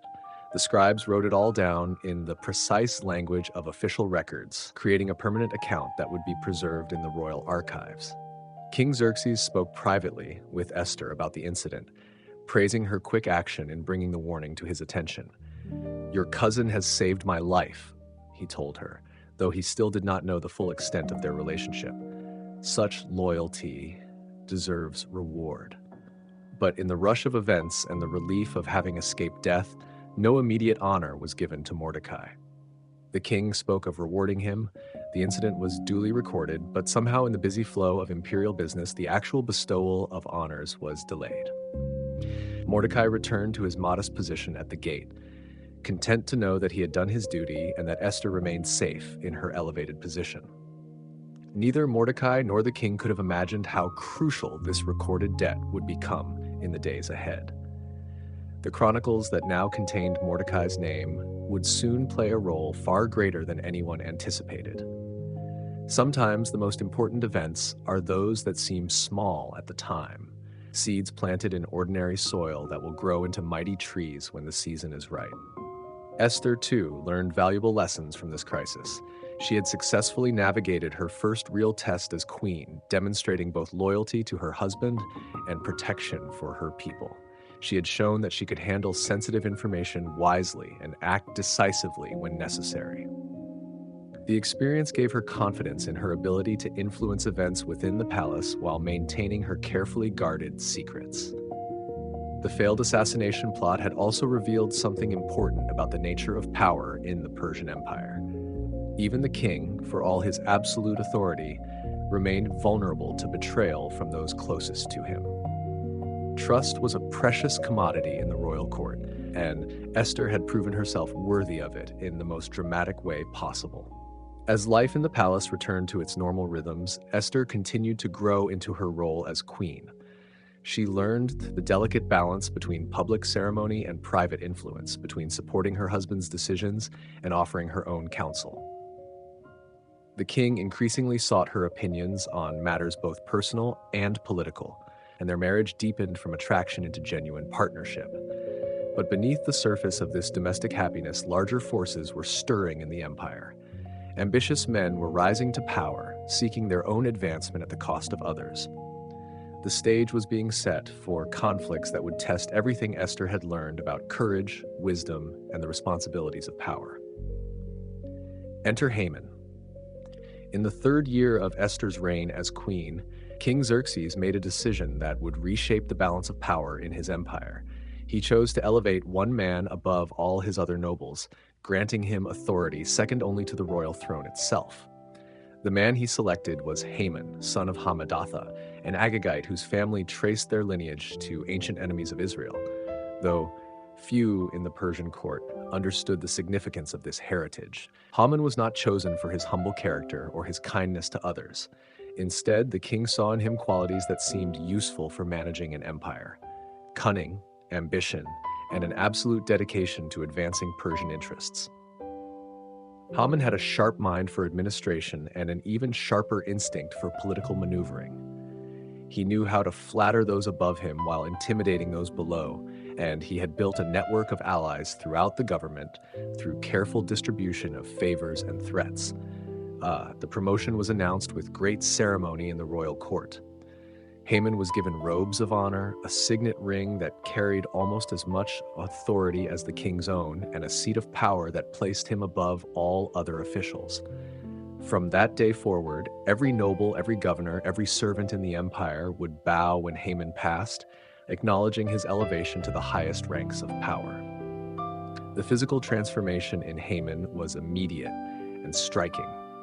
Already a tall man with a commanding presence, he now carried himself with the swagger of someone who knew that his word could determine the fate of provinces. His clothing became more elaborate, his manner more imperious, his expectations of deference more demanding. Power, it seemed, had awakened something in him that had been waiting for the opportunity to emerge. But power also revealed the darker aspects of Haman's character. He was not content simply to exercise authority. He needed to see that authority acknowledged and celebrated by everyone around him. The king's decree that all officials should bow to him was not enough for Haman's ego. He wanted to see fear in people's eyes when they lowered themselves before him, to know that his elevation had made others feel small and insignificant. His rise to power created ripples throughout the palace and beyond. Some officials who had previously considered themselves influential suddenly found themselves marginalized, forced to curry favor with a man they had once treated as an equal. Others, recognizing the shift in power, quickly aligned themselves with Haman, hoping to benefit from his new authority. Haman's family background added another layer to his character, though few in the Persian court understood its significance. As an Agagite, he belonged to a people with ancient grievances against the Jewish nation. His ancestors had been enemies of Israel in the distant past, and something of that ancestral hatred seemed to flow in his veins, waiting for the right circumstances to manifest itself. The king, for his part, was pleased with his choice. Haman proved to be an efficient administrator, skilled at implementing royal policies and maintaining order throughout the provinces. He showed proper deference to the throne while displaying the kind of ruthless effectiveness that Xerxes valued in his subordinates. The empire ran smoothly under Haman's management, and the king felt free to focus on other matters, confident that his chief minister would handle the details of governance. Queen Esther watched Haman's rise with careful attention, but said little about it in her conversations with the king. She had learned to observe palace politics without inserting herself unnecessarily into every development. But Something about Haman's manner troubled her, though she could not yet put her finger on exactly what it was. There was a coldness in his eyes when he looked at people he considered beneath him, a hardness that suggested he might be capable of cruelty if given the opportunity. In the royal court, Haman's word quickly became law. Officials competed to gain his favor, knowing that his recommendation could advance their careers while his disapproval could end them. He built a complex web of relationships based on fear and self-interest, rewarding those who served him faithfully while making examples of those who crossed him. The common people throughout the empire began to feel the effects of Haman's influence as well. New policies emerged that seemed designed more to demonstrate power than to serve any real administrative purpose. Taxes were collected more aggressively, regulations were enforced more strictly, and local officials became more demanding in their treatment of ordinary citizens. But perhaps most telling was how Haman responded to the honor and ceremony that now surrounded him everywhere he went. While most people would have eventually grown accustomed to constant bowing and scraping, Haman seemed to feed on it like a plant drinking water. Each act of deference appeared to increase his appetite for more. Each display of power made him hungry for greater demonstrations of his authority. The stage was now set for a confrontation that would test the very foundations of justice and mercy in the Persian Empire. Haman had been given almost unlimited power, and his character would soon reveal itself in ways that would threaten the safety of thousands of innocent people. The man who now sat at the right hand of the king carried within himself the seeds of destruction, and it would not be long before those seeds began to sprout. Mordecai's defiance. Every morning, as the sun rose over the great city of Susa, officials and servants would make their way through the king's gate to begin another day of imperial business. The massive entrance to the palace complex was more than just a doorway. It was a symbol of Persian power and a gathering place where information flowed like water through countless channels. Among those who passed through daily was Mordecai, still serving in his modest position, still maintaining his quiet watch over the welfare of his adopted daughter, the queen. The routine had become familiar over the years. Officials would arrive in order of their rank and importance, servants would hurry through carrying messages and supplies, and all would pause to show proper respect when higher-ranking nobles appeared. The elaborate dance of court protocol played out dozens of times each day, a constant reminder of hierarchy and power that kept the machinery of empire running smoothly. When Haman began passing through the gate in his new role as chief minister, everything changed. The king's decree had been clear. All officials were to bow before Haman as a sign of respect for his elevated position. Most people complied without question, understanding that defying such a direct royal command could have serious consequences. They would lower their heads, bend their knees, and wait for the great man to pass before resuming their business. But Mordecai did not bow. The first time it happened, those nearby assumed it was an oversight, or perhaps that Mordecai had not noticed Haman's approach. Surely, he would correct his mistake once someone explained the new protocol to him. But when fellow officials quietly informed him of the requirement, Mordecai's response was quiet, but firm. "I will not bow." Day after day, the scene repeated itself. Haman would arrive at the gate surrounded by servants and lesser officials, all of whom would immediately prostrate themselves in the prescribed manner. But in the midst of this display of submission, one figure would remain standing: Mordecai, his back straight, his eyes forward, showing respect for Haman's position, but refusing to bow his body in worship-like submission. At first, Haman was too busy with his new responsibilities to notice one man's defiance among so many displays of deference. But as days turned to weeks, other officials began to whisper about the Jewish man who refused to follow the king's command. Some were scandalized by such open disobedience, others were secretly impressed by his courage, but all recognized that the situation could not continue indefinitely. When the matter was finally brought to Haman's attention, his reaction was immediate and intense. No one had dared to defy him since his elevation to power, and the idea that a minor official would publicly refuse to acknowledge his authority struck him like a physical blow. his face flushed with anger, his hands clenched into fists, and those around him could see the rage building in his eyes. "Who is this man?" Haman demanded, his voice tight with controlled fury. "Who dares to disobey the king's command?" The officials around him exchanged nervous glances before one of them spoke up. "His name is Mordecai. He is a Jew who serves in a minor position at the gate. The other officials have told him repeatedly about the requirement to bow, but he refuses to comply." The word Jew seemed to hang in the air like a spark near dry wood. Something shifted in Haman's expression, a hardening that went beyond simple anger at disobedience. His ancestral hatred of the Jewish people, dormant but never dead, began to stir like a sleeping beast awakening to the scent of prey.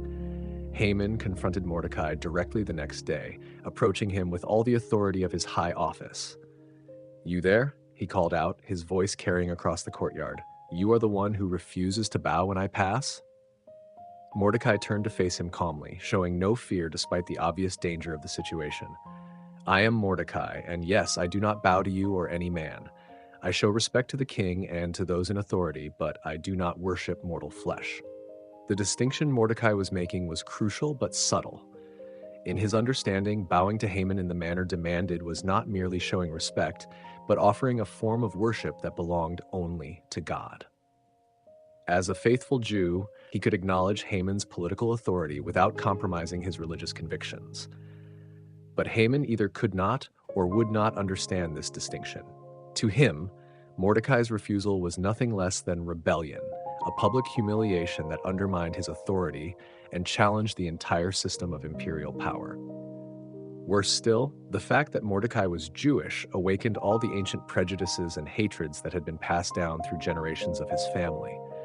"This man mocks the king's authority," Haman declared to the assembled officials. "He shows contempt for Persian law and order. Such defiance cannot be tolerated." But even as he spoke these words, Haman's mind was working on a larger and more terrible plan. Punishing one man, even executing him, would not satisfy the rage that was building in his heart. Mordecai's defiance had become, in Haman's twisted thinking, representative of something larger: the stubborn refusal of the Jewish people to fully submit to Persian authority.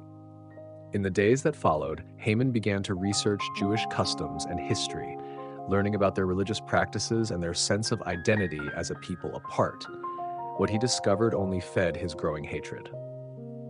Here was a nation within his empire that maintained its own laws and customs, that worshipped its own God, that considered itself chosen and special despite being conquered and scattered. The seed of a monstrous plan began to grow in Haman's mind. Why should he content himself with punishing one defiant Jew when he could solve the Jewish problem once and for all? With his position and authority, he could craft a solution that would eliminate what he saw as a source of disloyalty throughout the empire. Mordecai continued his daily routine, still refusing to bow, still maintaining his quiet dignity in the face of growing danger.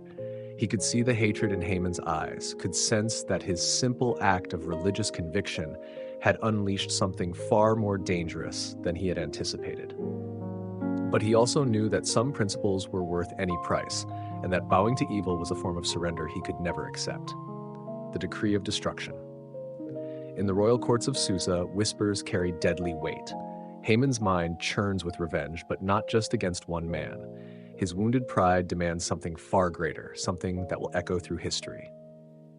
The Persian Empire stretches across 3 continents. From India to Ethiopia, 127 provinces bow to King Xerxes. In this vast realm, scattered like seeds on fertile ground, live the Jewish people. They worship differently, they follow different customs, they remember a homeland far from Persia's golden halls. Haman sees opportunity in difference. He approaches the king with careful words, painting a picture of disloyalty where none exists. "There is a certain people scattered throughout your kingdom," he begins, his voice smooth as silk. "Their laws are different from everyone else's. They do not obey your royal laws." The king listens as Haman weaves his web of lies. These people pose a threat, the advisor claims. They cannot be trusted. They stand apart from the empire's unity. His words drip with false concern for the kingdom's safety. But Haman offers a solution. A final solution: if it pleases the king, let a decree be written to destroy them all. To sweeten this bitter poison, he promises 10,000 talents of silver for the royal treasury, a fortune that could fund armies or build cities. The king barely considers the request. Power has made him lazy. Trust has made him careless. He slides his signet ring from his finger and hands it to Haman. "The money is yours," he says with a wave. "Do with the people as you see fit." With that simple gesture, the fate of an entire people hangs in the balance. The king's ring carries absolute authority. Whatever decree bears its seal becomes unbreakable law throughout the empire. Haman's eyes gleam as he takes possession of royal power. He calls for the king's scribes, and they gather like vultures around carrion.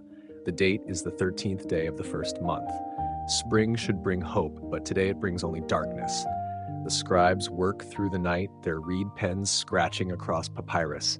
They write in every language of the empire: Aramaic for the western provinces, Greek for the coastal cities, local dialects for distant lands. The message must reach every corner of Xerxes' domain. The decree is simple in its horror. On the 13th day of Adar, the 12th month, all Jews are to be killed, men, women, children, young and old alike. Their property will be seized, their homes ransacked, their very existence erased from Persian soil. But the cruelest detail lies in the timing. Haman has cast lots to choose this date. The word pur means lot in the ancient tongue. He believes the gods have blessed his plan with perfect timing. 11 months of waiting. 11 months for fear to grow like a cancer in Jewish hearts. The sealed scrolls are carried by the fastest horses in the empire. Royal messengers thunder across desert roads and mountain passes. They race through bustling marketplaces and quiet farming villages. Death follows in their wake, written in official script and stamped with royal authority. In Susa's citadel, Haman and the king sit down to drink wine. They celebrate as if announcing a festival instead of genocide. The irony cuts deep. While they toast their decision, an entire people faces extinction. The palace rings with laughter while outside, darkness gathers like storm clouds on the horizon. The messengers fan out across the known world. Some ride toward Egypt's ancient pyramids. Others head for Greece's marble cities. Still more race toward India's spice markets and Ethiopia's golden mines. Each carries the same terrible news wrapped in legal language and royal seals. Time moves differently when death has a date. For most people in the empire, the 13th of Adar is just another day on the calendar. But for the Jewish people, it becomes a countdown to extinction. 365 days to prepare for the end of everything they hold dear. The decree serves Haman's purpose perfectly. It satisfies his hunger for revenge against Mordecai while removing what he sees as a threat to Persian unity. He has turned personal grudge into state policy, private hatred into public law. But Haman has made a crucial mistake. In his rush for revenge, he has forgotten something vital. Queen Esther sits on Persia's throne, beloved by the king and admired by the court. She holds power beyond Haman's imagination, and she carries a secret that could change everything. The 13th of Adar looms ahead like a dark mountain. Yet seeds of hope remain, hidden in the most unexpected places. Sometimes salvation comes from where we least expect it. Sometimes the very instrument of our rescue sits silent in royal chambers, waiting for the right moment to act. The die has been cast, the decree is sealed, but the story is far from over. Shockwaves across the empire. The royal messengers arrive like harbingers of doom. In every city, in every province, in every distant corner of the Persian Empire, the same scene unfolds. Town criers read the decree aloud in market squares. Scrolls are posted on government buildings. The king's will spreads like wildfire across the ancient world. In Jerusalem's ruins, where some Jews have returned to rebuild their temple, the news strikes like lightning. Elders gather in stunned silence, their weathered faces etched with disbelief. The temple work stops. Hammers fall silent. Stonemasons abandon their walls. Along the rivers of Babylon, where many Jews still make their homes, mothers clutch their children close. Fathers pace their courtyards, minds racing with impossible choices. Should they flee? Should they hide? Should they prepare to fight? The questions multiply faster than answers. In Alexandria's busy port, Jewish merchants watch their Gentile neighbors with new suspicion. Yesterday's friends might become tomorrow's executioners. Business partnerships forged over decades crumble in moments. Trust evaporates like morning mist. The reaction follows a pattern across the empire. First comes shock, sharp and sudden as a knife thrust. Then fear creeps in, cold and relentless. Finally, grief settles over Jewish communities like a heavy blanket. They mourn not just for their future deaths, but for the life they thought they knew.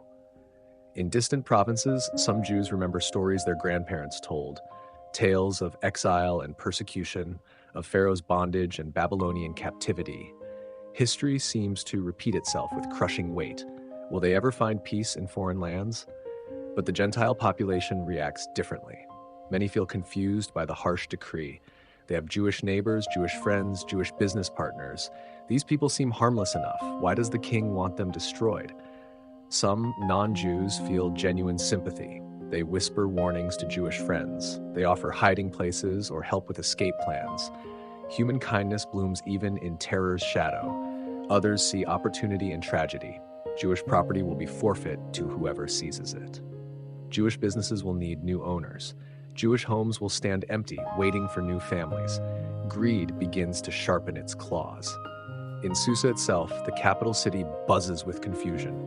The decree has been announced, but life continues much as before. Palace servants go about their duties. Merchants hawk their wares. Children play in dusty streets. The ordinary world seems untouched by extraordinary evil. Yet, beneath the surface, currents of change flow like underground rivers. Jewish families begin to prepare for the worst. They bury valuable items in secret places. They send coded messages to relatives in distant cities. They teach their children prayers they hope will give comfort in dark times ahead. Meanwhile, Mordecai receives the news like a physical blow. He tears his clothes in the ancient gesture of mourning. Rough sackcloth replaces his usual garments. Ashes cover his head where pride once rested. The transformation is complete and heartbreaking. Through Susa's streets he walks, crying out in anguish. His voice carries the pain of an entire people. Passers-by stop and stare. They have never seen the dignified court official in such distress. Some whisper among themselves, wondering what tragedy could reduce such a man to public grief. Mordecai's path leads him to the king's gate, but he cannot enter. Persian law forbids anyone in mourning clothes from approaching the royal presence. Even in his desperation, he must respect the protocols that govern palace life. Other Jews in Susa follow Mordecai's example. Soon the streets echo with lamentation. The sound carries through the city like a funeral dirge. Sackcloth and ashes become the uniform of the condemned. In every province touched by the decree, similar scenes unfold. Fasting begins spontaneously. Prayers rise to heaven like smoke from countless altars. The Jewish people turn to their God as they have done throughout their long history of trials. Some pray for deliverance, remembering how Moses led their ancestors from Egyptian slavery. Others pray for courage, thinking of David facing the giant Goliath. Still others pray simply for peace, hoping death might come swiftly when the time arrives. The decree creates an odd suspension of normal life. 11 months stretch ahead like an eternity. How do you live normally while waiting to die? How do you plan for tomorrow when tomorrow might not come? Some Jews abandon hope entirely. They sink into despair like stones thrown into deep water. Others rage against the injustice, but their anger has nowhere to go. The decree is law. The king's word is absolute.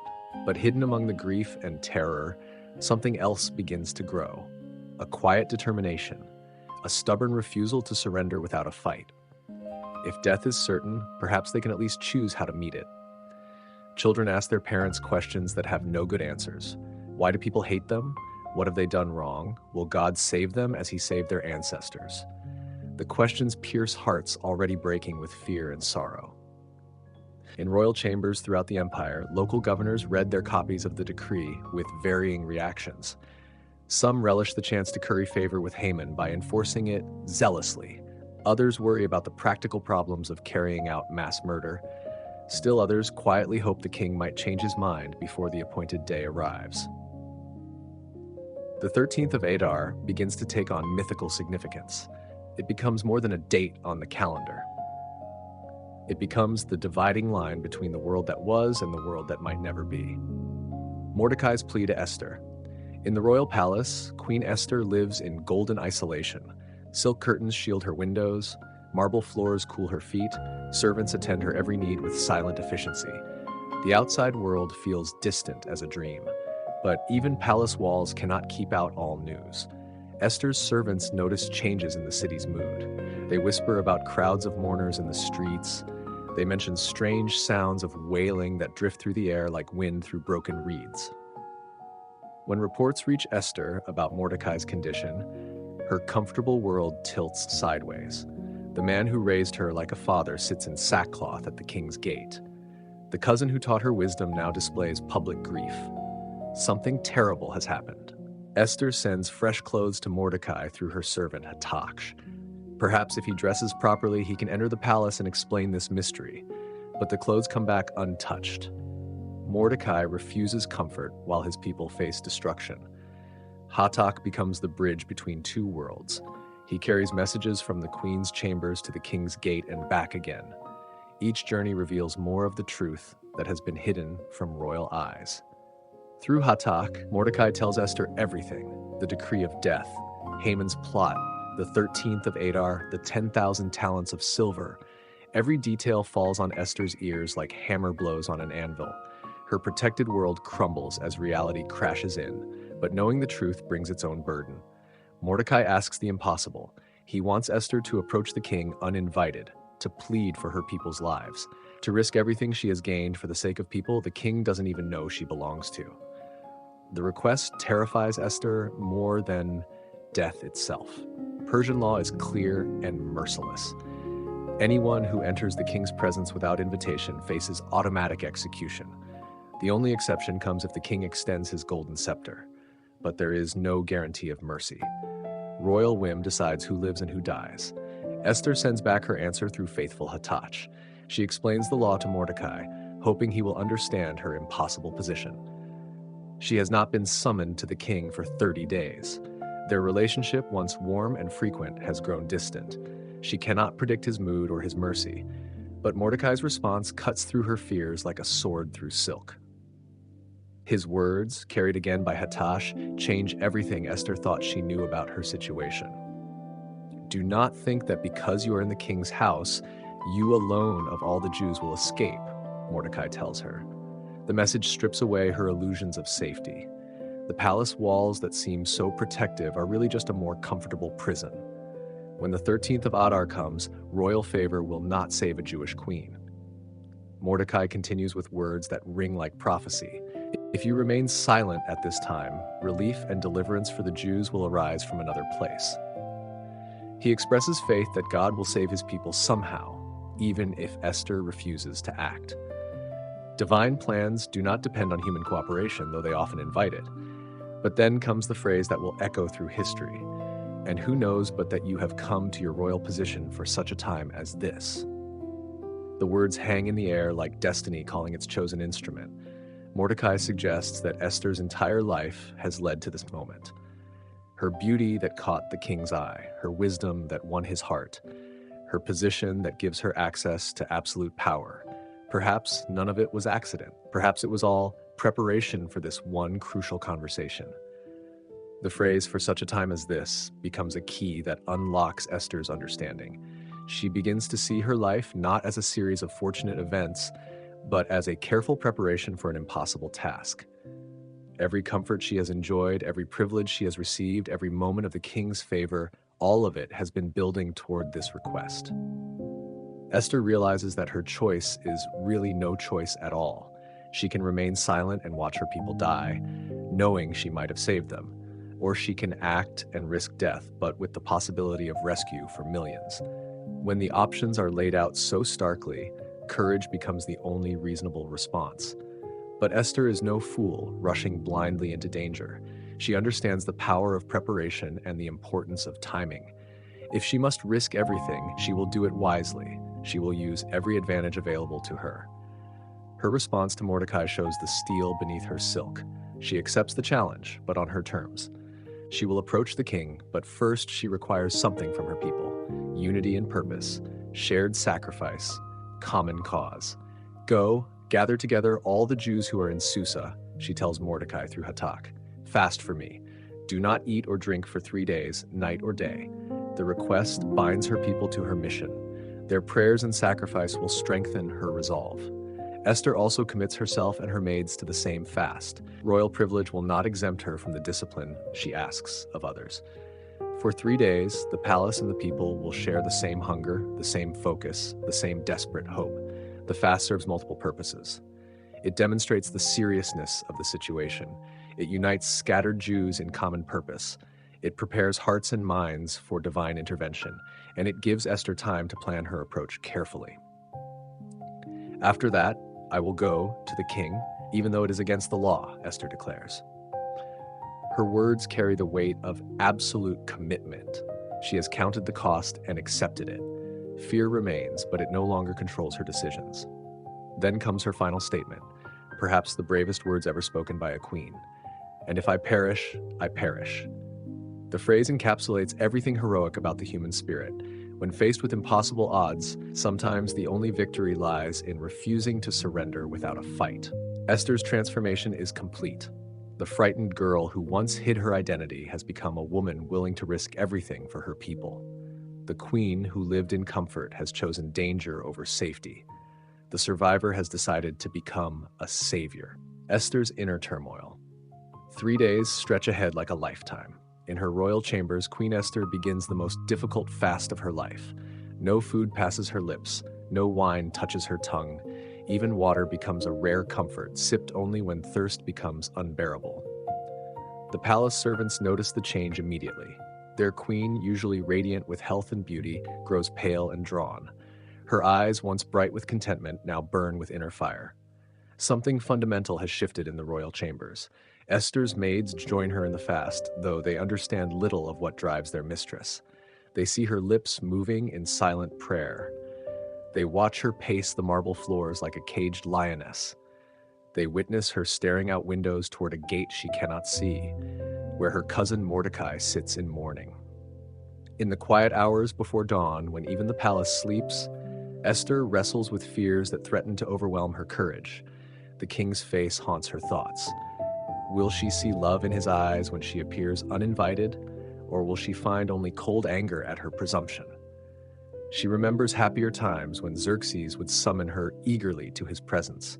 His delight in her company had been genuine and warm. But 30 days have passed since their last private meeting. Royal affections can cool as quickly as they kindle. Palace favorites fall from grace with devastating speed. The weight of her secret identity presses down like a stone. For years, she has hidden her Jewish heritage, following Mordecai's careful instructions. Now she must reveal everything to a king who has just authorized the destruction of her people. The irony cuts deep. She must trust her life to the man who has unknowingly signed her death warrant. Sleep becomes elusive during the long fast. When exhaustion finally claims her, nightmares fill the darkness. She dreams of the 13th of Adar, of soldiers coming for Jewish families, of children crying for parents who cannot protect them. She wakes with tears on her cheeks and terror in her heart. But alongside the fear grows something stronger, a sense of purpose that she has never known before. Esther begins to understand that her entire life has been preparation for this moment. Every lesson in palace protocol becomes armor for the battle ahead. Every hour spent learning the king's moods becomes a weapon she can wield.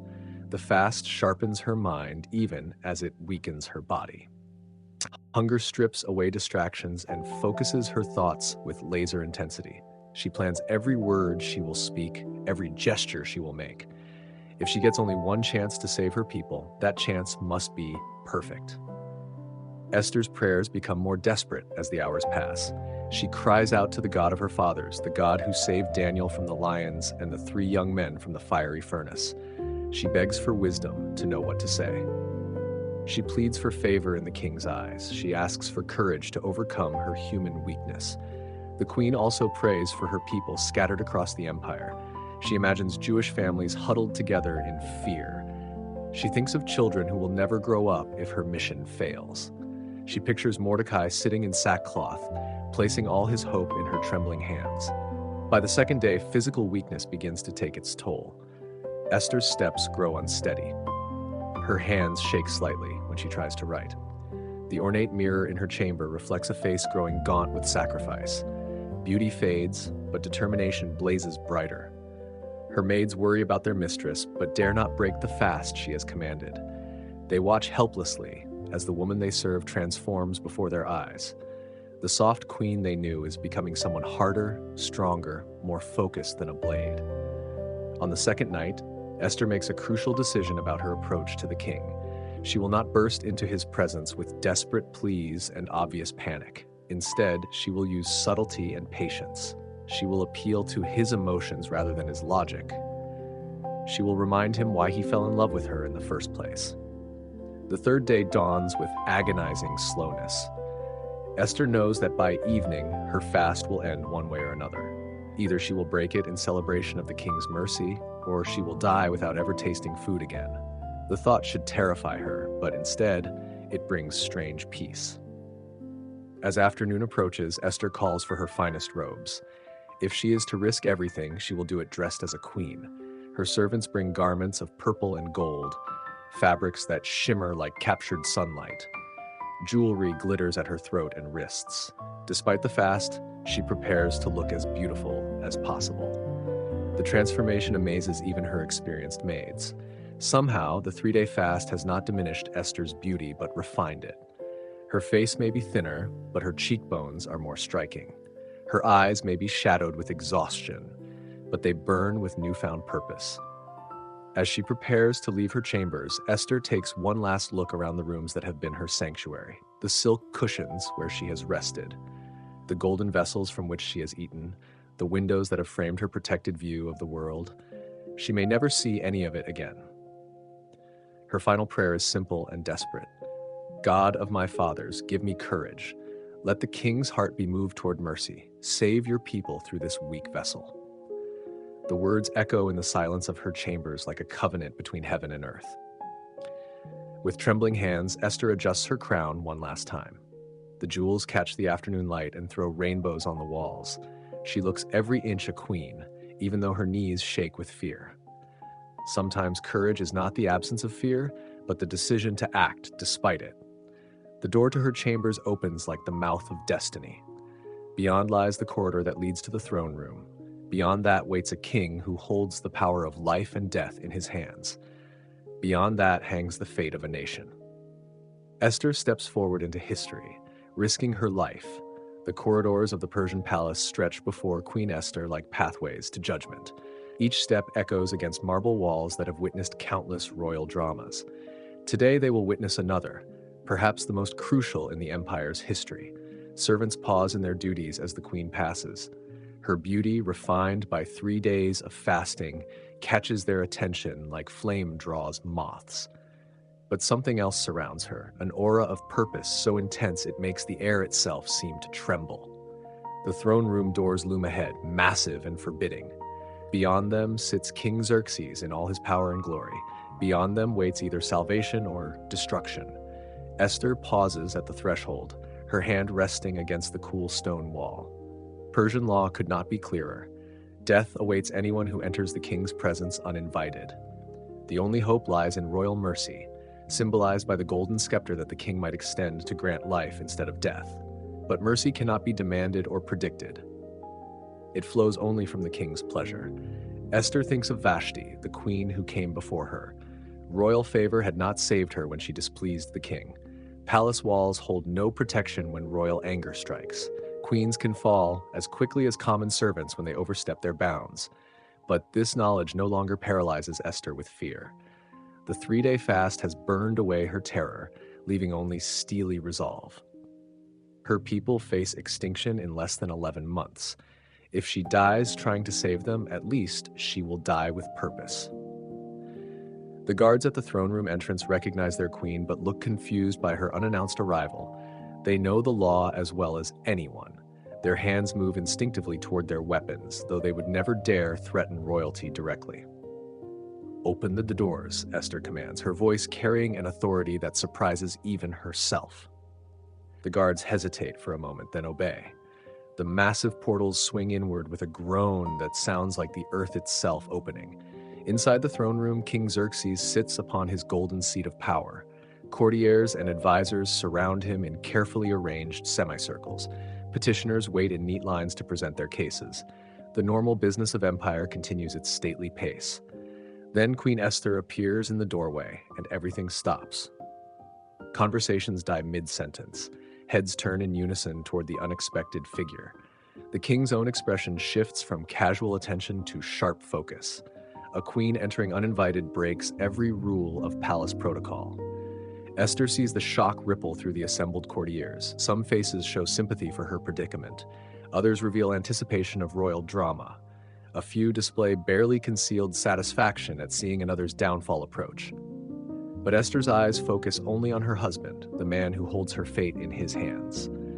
3 years of marriage have taught her to read his moods with careful precision. Now she searches his face for any hint of his intentions. King Xerxes studies his wife with eyes that reveal nothing. The silence stretches like a bowstring drawn tight. Everyone in the throne room holds their breath, waiting for the king's decision. Will mercy triumph, or will law demand its due? Esther takes a single step forward into the throne room proper. The action transforms her from someone seeking entrance to someone claiming access. The distinction matters under Persian law. She has now officially entered the king's presence without invitation. The moment hangs suspended like a drop of water on a blade's edge. One word from the king will determine whether this ends in triumph or tragedy. One gesture will decide the fate of millions of Jews scattered across the empire. Then something shifts in the king's expression. Perhaps he sees the desperation carefully hidden beneath Esther's royal composure. Perhaps he notices how the fast has refined her beauty into something almost ethereal. Perhaps he simply remembers why he fell in love with her in the first place. King Xerxes lifts his hand, and in it gleams the golden scepter that holds the power of life and death. The courtiers watch in fascination as he extends it toward his queen. The gesture speaks louder than words. Mercy triumphs over law. Relief floods through Esther's body like warm wine. Her knees nearly buckle with the sudden release of tension. She has gambled with her life and won the first round. But this is only the beginning of a much more dangerous game. Following proper protocol, Esther approaches the throne and touches the tip of the golden scepter. The ritual contact seals the king's grant of mercy. She is safe from immediate execution. Now comes the harder task of explaining why she risked everything to gain his attention. "What is it, Queen Esther?" the king asks, his voice carrying both curiosity and genuine warmth. "What is your request? Even up to half the kingdom, it will be given to you." The generous offer reveals the king's mood more clearly than any other signal. He is pleased to see his queen, intrigued by her unprecedented action, and disposed to grant whatever favor she seeks. Esther's beauty and courage have touched his heart exactly as she hoped. But now comes the crucial moment. Esther must make her request in a way that maximizes her chances of success. She has planned her approach carefully during the long fast. Patience and subtlety will serve her better than desperate pleading. "If it pleases the king," she begins, her voice steady despite her racing heart, "let the king, together with Haman, come today to a banquet I have prepared for him." The request surprises everyone in the throne room. After such dramatic entrance, they expected urgent pleas or desperate confessions. Instead, the queen invites her husband to dinner. The anticlimax leaves courtiers murmuring among themselves. But Esther's invitation serves her purpose perfectly. It removes the discussion from public view to private chambers. It includes Haman, who must be present when she reveals his plot. Most importantly, it gives her time to prepare her words and gauge the king's mood more carefully. King Xerxes agrees immediately, clearly delighted by his wife's attention. "Bring Haman at once," he commands his servants, "so that we may do what Esther asks." As the king rises from his throne, Esther feels another wave of relief mixed with apprehension. She has survived the most dangerous moment, entering the royal presence uninvited. But greater challenges lie ahead. Tonight she must somehow convince her husband to reverse a decree he has already sealed with royal authority. The courtiers watch with fascination as the royal couple leaves the throne room together. Speculation buzzes through the palace like wildfire. What could have driven the queen to such desperate measures? What request requires such dramatic presentation? Only Esther knows the full truth. Tonight, over wine and delicate foods, she will reveal her secret identity. She will expose Haman's plot. She will plead for the lives of her people. The success or failure of her mission will determine whether millions live or die. The banquet awaits, and with it, the next chapter in a story that will echo through history. The first banquet. The royal dining chamber glows with warm lamplight as evening settles over Susa. Golden vessels catch and reflect the flames, creating a dance of light and shadow on painted walls. The air carries the scent of exotic spices and rare perfumes. Everything speaks of luxury and intimate royal favor. Queen Esther has prepared this banquet with meticulous care. Every detail serves her larger purpose. The foods are the king's favorites. The wine comes from his private reserves. The seating arrangement places her close enough to read his expressions while keeping Haman within easy conversation range. King Xerxes arrives in high spirits, clearly pleased by his wife's attention. The unexpected invitation has broken the routine of royal business and reminded him of the passion that first drew him to this remarkable woman. He settles onto his dining couch with evident satisfaction. Haman follows shortly after, his face glowing with pride. To be invited to a private dinner with the king and queen represents the highest possible honor.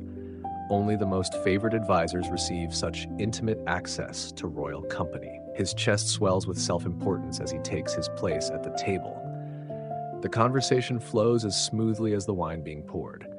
Esther plays the perfect hostess, drawing both men into comfortable discussion. She asks about affairs of state, listens to their concerns, and responds with just enough insight to demonstrate her intelligence without appearing threatening. King Xerxes relaxes visibly as the evening progresses. The cares of empire fade in the glow of domestic contentment. His queen's beauty, enhanced by her mysterious afternoon appearance, captivates him completely.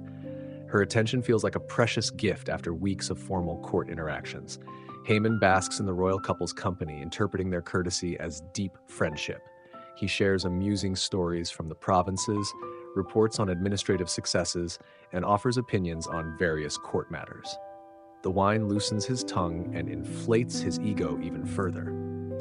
As servants present course after course of delicate foods, Esther watches both men carefully. She studies the king's moods, noting when he laughs most freely and when his attention focuses most intently. She observes Haman's reactions, cataloging his weaknesses and measuring his guard against future need.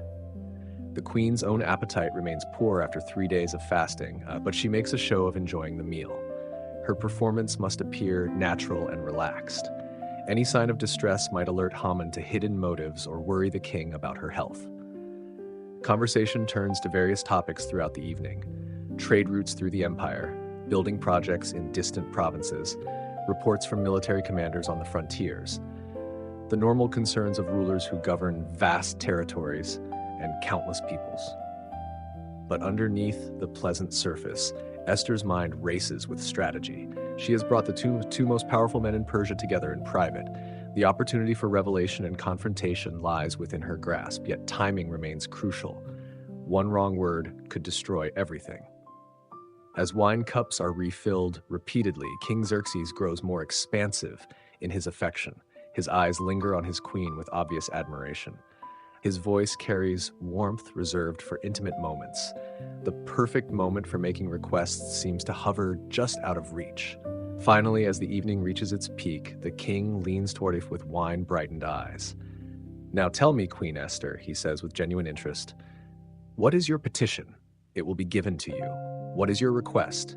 Even up to half the kingdom, it will be granted." The moment Esther has been building toward arrives like dawn breaking over mountains. The king has offered her virtually anything she could desire. His generosity stems from wine, contentment, and renewed appreciation for her beauty and grace. The timing could not be more perfect, but Esther surprises everyone, including herself, with her response. Instead of seizing this golden opportunity, she hesitates. Some instinct deeper than conscious thought holds her back. Perhaps the presence of servants makes her cautious. Perhaps Haman's smug confidence suggests he needs to feel even more secure before his fall. Perhaps divine timing requires one more day of preparation. "My petition and my request is this," she begins carefully, watching both men's faces. If the king regards me with favor, and if it pleases the king to grant my petition and fulfill my request, let the king and Haman come tomorrow to the banquet I shall prepare for them. Then I will answer the king's question." The response frustrates and intrigues her audience in equal measure. The king expected immediate revelation after such mysterious buildup. Haman anticipated learning what royal favor he has earned through this intimate dinner. Instead, both men must wait another day for satisfaction. Yet Esther's delay serves multiple purposes. It builds anticipation and ensures the king's continued attention. It gives her time to refine her approach based on tonight's observations. Most importantly, it allows Haman one more day to reveal his true character, and perhaps to make mistakes that will aid her cause. King Xerxes agrees readily, his curiosity clearly piqued by his wife's mysterious behavior. The promise of another private banquet pleases him immensely. He interprets her delay as feminine coyness rather than careful strategy. Haman practically glows with satisfaction as the evening concludes. 2 private dinners with the royal couple in consecutive nights exceeds his wildest dreams of advancement. He sees himself rising to heights of power that even he had not dared imagine. As the 3 participants prepare to leave the dining chamber, each carries different expectations for tomorrow's gathering. The king anticipates learning his wife's secret request. Haman expects further confirmation of his importance. Only Esther knows that tomorrow night will bring revelations that will shake the empire to its foundations. The queen retires to her chambers with mixed feelings about the evening's success. She has gained the king's attention and secured another opportunity for her plea. But she has also given Haman another day to solidify his position or potentially discover her true identity. The die is cast for tomorrow's banquet. Everything now depends on Esther's ability to choose the perfect moment and find the perfect words. The fate of a nation hangs on one woman's courage and one king's capacity for mercy. Haman's pride and rage. Haman leaves the royal banquet walking on air. His feet barely touch the marble floors as he makes his way through the palace corridors. Never in his wildest dreams had he imagined such honor. 2 private dinners with the king and queen in consecutive nights. The very thought makes his heart race with excitement. The night air feels sweet against his face as he steps into the palace courtyard. Stars shine overhead like scattered diamonds, and Haman imagines they celebrate his triumph. He is the most powerful man in the empire after the king himself. Now he enjoys the most intimate access to royal favor. What heights remain unconquered? His servants hurry to keep pace as Haman strides through Susa's streets toward his grand mansion. His step carries the confidence of a man who believes himself untouchable. Power courses through his veins like the finest wine. Every passerby who recognizes him bows deeply, and their deference feeds his swelling pride. But as Haman approaches the king's gate, his euphoria crashes into cruel reality. There sits Mordecai, still refusing to bow, still defying the order that all should worship Haman as the king's representative. The sight hits like a slap across the face. Even after the decree of death has been issued, even with destruction looming just months away, this stubborn Jew will not bend his knee. The insult burns hotter because it comes at the moment of Haman's greatest triumph. His joy sours instantly into bitter rage. Haman stops directly in front of Mordecai, his shadow falling across the seated figure like a dark prophecy. He waits for the bow that never comes. He expects the recognition that remains forever withheld. The silence stretches between them, heavy with mutual hatred. "Still you refuse," Haman whispers, his voice shaking with fury. "Even now, when your people face extinction, you will not show proper respect." His hands clench into fists at his sides. Violence seems to shimmer in the air between the 2 men. But Mordecai's response cuts deeper than any sword thrust. He looks up at Haman with eyes that hold no fear, no desperation, no plea for mercy. Instead, those ancient eyes carry something far more infuriating: pity. Pity for a man so small that he needs the worship of others to feel important. Haman tears himself away before his rage explodes into public violence. Such behavior would be beneath his dignity and might reach the king's ears. But the encounter poisons his triumph completely. What good is royal favor if one stubborn Jew can still make him feel powerless? He reaches his mansion in a black mood, his earlier joy completely evaporated. The grand house that usually fills him with pride now feels hollow. The expensive furnishings seem to mock his frustration. Even luxury cannot soothe the wound that Mordecai's defiance has torn in his spirit. Haman calls for his wife Zeresh and his closest friends to join him. He needs an audience for his complaints, witnesses to his importance, voices to affirm his greatness. The group gathers quickly, sensing their patron's volatile mood. "Let me tell you about my honor," Haman begins, his voice carrying forced brightness. He recounts his rise to power, his vast wealth, his many sons, his position as the king's most trusted advisor. The familiar litany usually comforts him, but tonight it rings hollow. He describes the evening's banquet in elaborate detail, the queen's personal invitation, the intimate setting, the king's obvious pleasure in his company. And tomorrow, he concludes with growing excitement, "I am invited again. No one else in the empire enjoys such favor." His audience murmurs appropriately, offering congratulations and expressing amazement at his good fortune. Their words should lift his spirits, but somehow they fail to reach the bitter core of his frustration. "Yet all this gives me no satisfaction," Haman admits with sudden honesty, "as long as I see that Jew Mordecai sitting at the king's gate." The confession reveals how completely one man's defiance has poisoned his enjoyment of everything else. The admission shocks his listeners. How can such small matters trouble a man of Haman's stature? Why should one individual's behavior matter when millions bow before his authority? The questions hang unspoken in the perfumed air of the mansion's reception hall. Zeresh, Haman's wife, recognizes the dangerous mood that grips her husband. She has seen him in such states before, when minor frustrations grow into consuming obsessions. Something must be done to restore his confidence before his rage destroys his judgment completely. "A gallows should be built," she suggests with cold calculation. 75 feet high. In the morning, ask the king to have Mordecai impaled on it. Then go with the king to the banquet and enjoy yourself. Her solution appeals to Haman's need for dramatic revenge. The suggestion electrifies Haman like lightning striking dry wood. A public execution would demonstrate his power beyond any doubt. Mordecai's death would remove the constant reminder of defiance. The height of the gallows would ensure that all Susa could witness his triumph. Haman's friends enthusiastically support the plan. They compete with each other in describing how fitting such punishment would be. Their words feed Haman's hunger for revenge until it becomes a raging fire that consumes all other thoughts. "Yes," Haman declares with savage satisfaction, "let it be built tonight. By dawn, the gallows will stand ready. By noon tomorrow, Mordecai will hang from it like a banner proclaiming my authority." His voice carries the fervor of a man who believes he has found the perfect solution. Orders go out immediately to skilled carpenters and construction workers. Money flows like water to ensure swift completion. The gallows must be ready before sunrise, tall enough to be seen from every corner of the city. Haman's revenge will be impossible to ignore. As hammers begin ringing through the night air, Haman's mood improves dramatically. The prospect of Mordecai's death soothes his wounded pride like healing balm.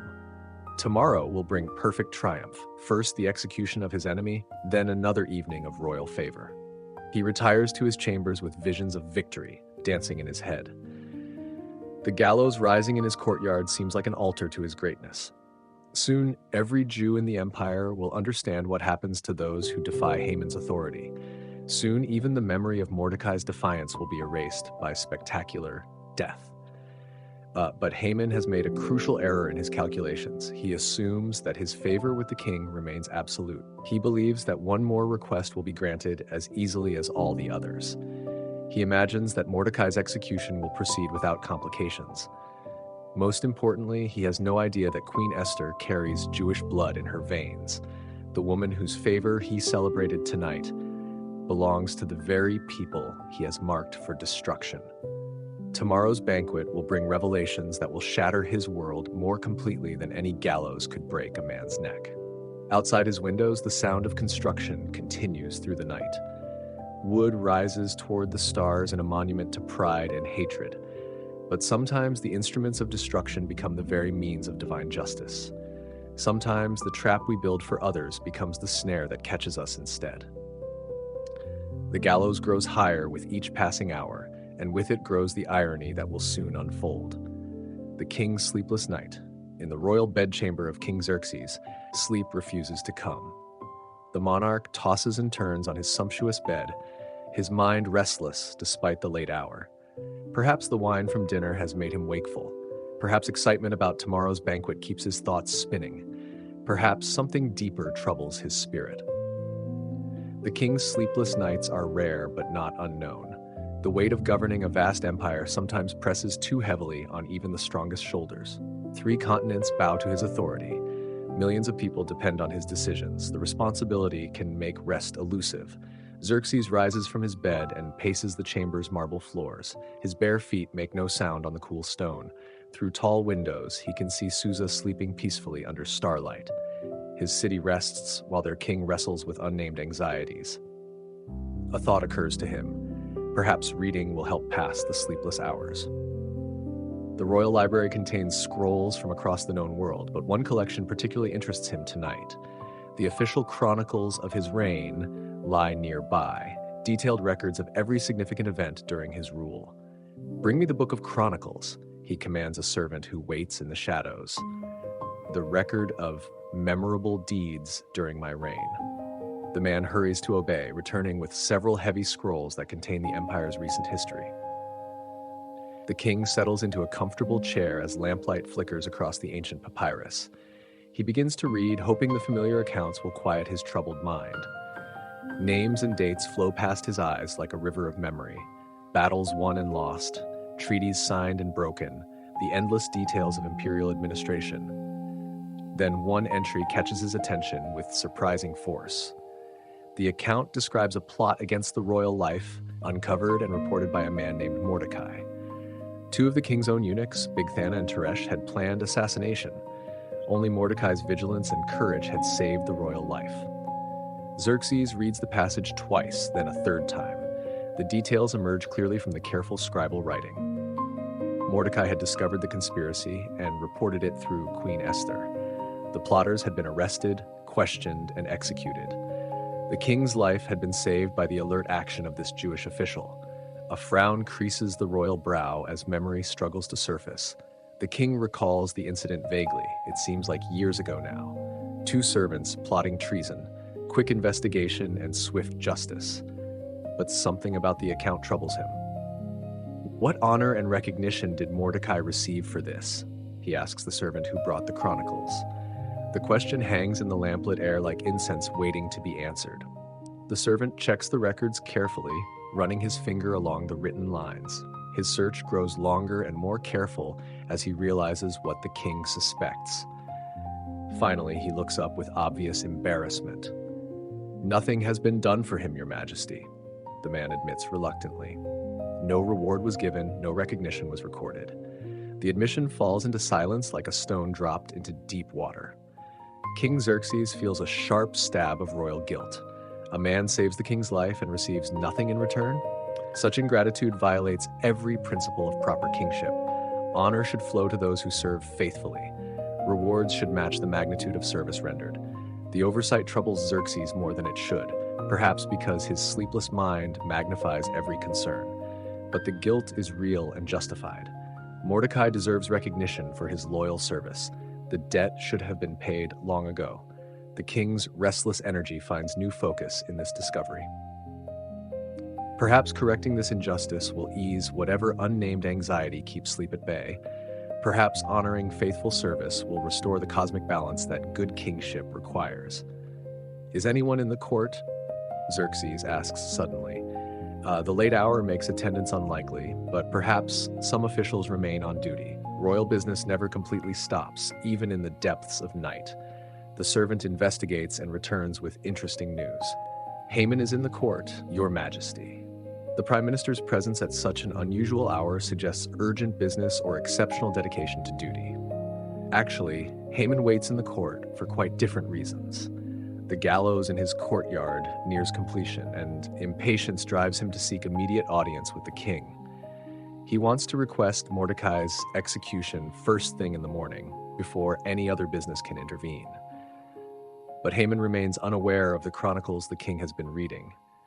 He knows nothing of the royal discovery or the debt that troubles the royal conscience. He enters the king's presence expecting to deliver death, not knowing that he walks into a conversation about honor. Haman, the king begins without preamble, what should be done for the man the king delights to honor? The question emerges from the monarch's sleepless contemplations about Mordecai's unrewarded service. The timing creates perfect dramatic irony. Haman arrives planning to request one man's death and instead receives a question about another man's honor. The very person he wants to destroy is the very person the king wants to reward. But Haman completely misunderstands the situation. His ego, inflated by the evening's banquet and dreams of tomorrow's triumph, leads him to an obvious conclusion. Surely the king refers to him. Who else deserves royal honor? Who else has earned such distinction? The question seems like confirmation of everything Haman has dreamed. The king plans some great recognition, some public display of favor that will elevate him above all other officials. His heart races with anticipation as he considers the possibilities. For the man the king delights to honor, Haman begins eagerly, his voice thick with excitement about his own anticipated reward. He proceeds to describe the most elaborate recognition he can imagine, never suspecting that his words will soon return to torment him. The irony builds like storm clouds gathering on a clear horizon. Two men stand in the royal chamber, each thinking about a different person entirely. The king considers how to honor Mordecai. Haman dreams of honoring himself. Neither understands what the other really means. Meanwhile, in his courtyard, Haman's gallows rises higher into the night sky. The wooden structure grows toward completion, awaiting its intended victim. But fate and divine justice have their own plans for the morning ahead. The sleepless night that began with royal restlessness will end with royal discovery. The king's insomnia becomes the instrument of perfect timing. Sometimes the things that trouble our rest serve purposes we cannot see until morning light reveals their meaning. Dawn approaches Susa with secrets ready to unfold. Irony served cold. The morning sun rises over Susa like divine justice breaking across the world. In the royal palace, King Xerxes listens with growing amazement as Haman describes the elaborate honors he believes he deserves. The prime minister's voice grows thick with anticipation as he outlines his fantasy of recognition.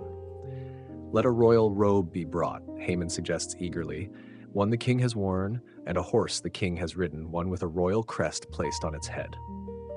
His imagination runs wild with visions of himself draped in royal garments and mounted on the king's own steed.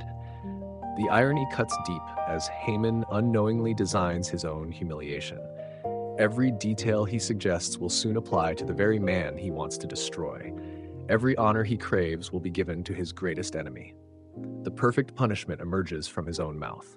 Then let the robe and horse be entrusted to one of the king's most noble princes, Haman continues, his voice rising with excitement. Let them robe the man the king delights to honor and lead him on the horse through the city streets, proclaiming before him, "This is what is done for the man the king delights to honor." King Xerxes nods thoughtfully as Haman finishes his elaborate description. The suggestion seems fitting for the man who saved the royal life. Public recognition will announce to the entire empire that loyal service receives proper reward. The spectacle will restore the balance that royal negligence had disturbed. "Excellent," the king declares with satisfaction. "Go at once, get the robe and the horse, and do just as you have suggested for Mordecai the Jew, who sits at the king's gate. Do not neglect anything you have recommended." The words hit Haman like physical blows. His face drains of color as the full horror of the situation becomes clear. The man the king delights to honor is not Haman himself, but his mortal enemy. The elaborate ceremony he designed will become his own public humiliation.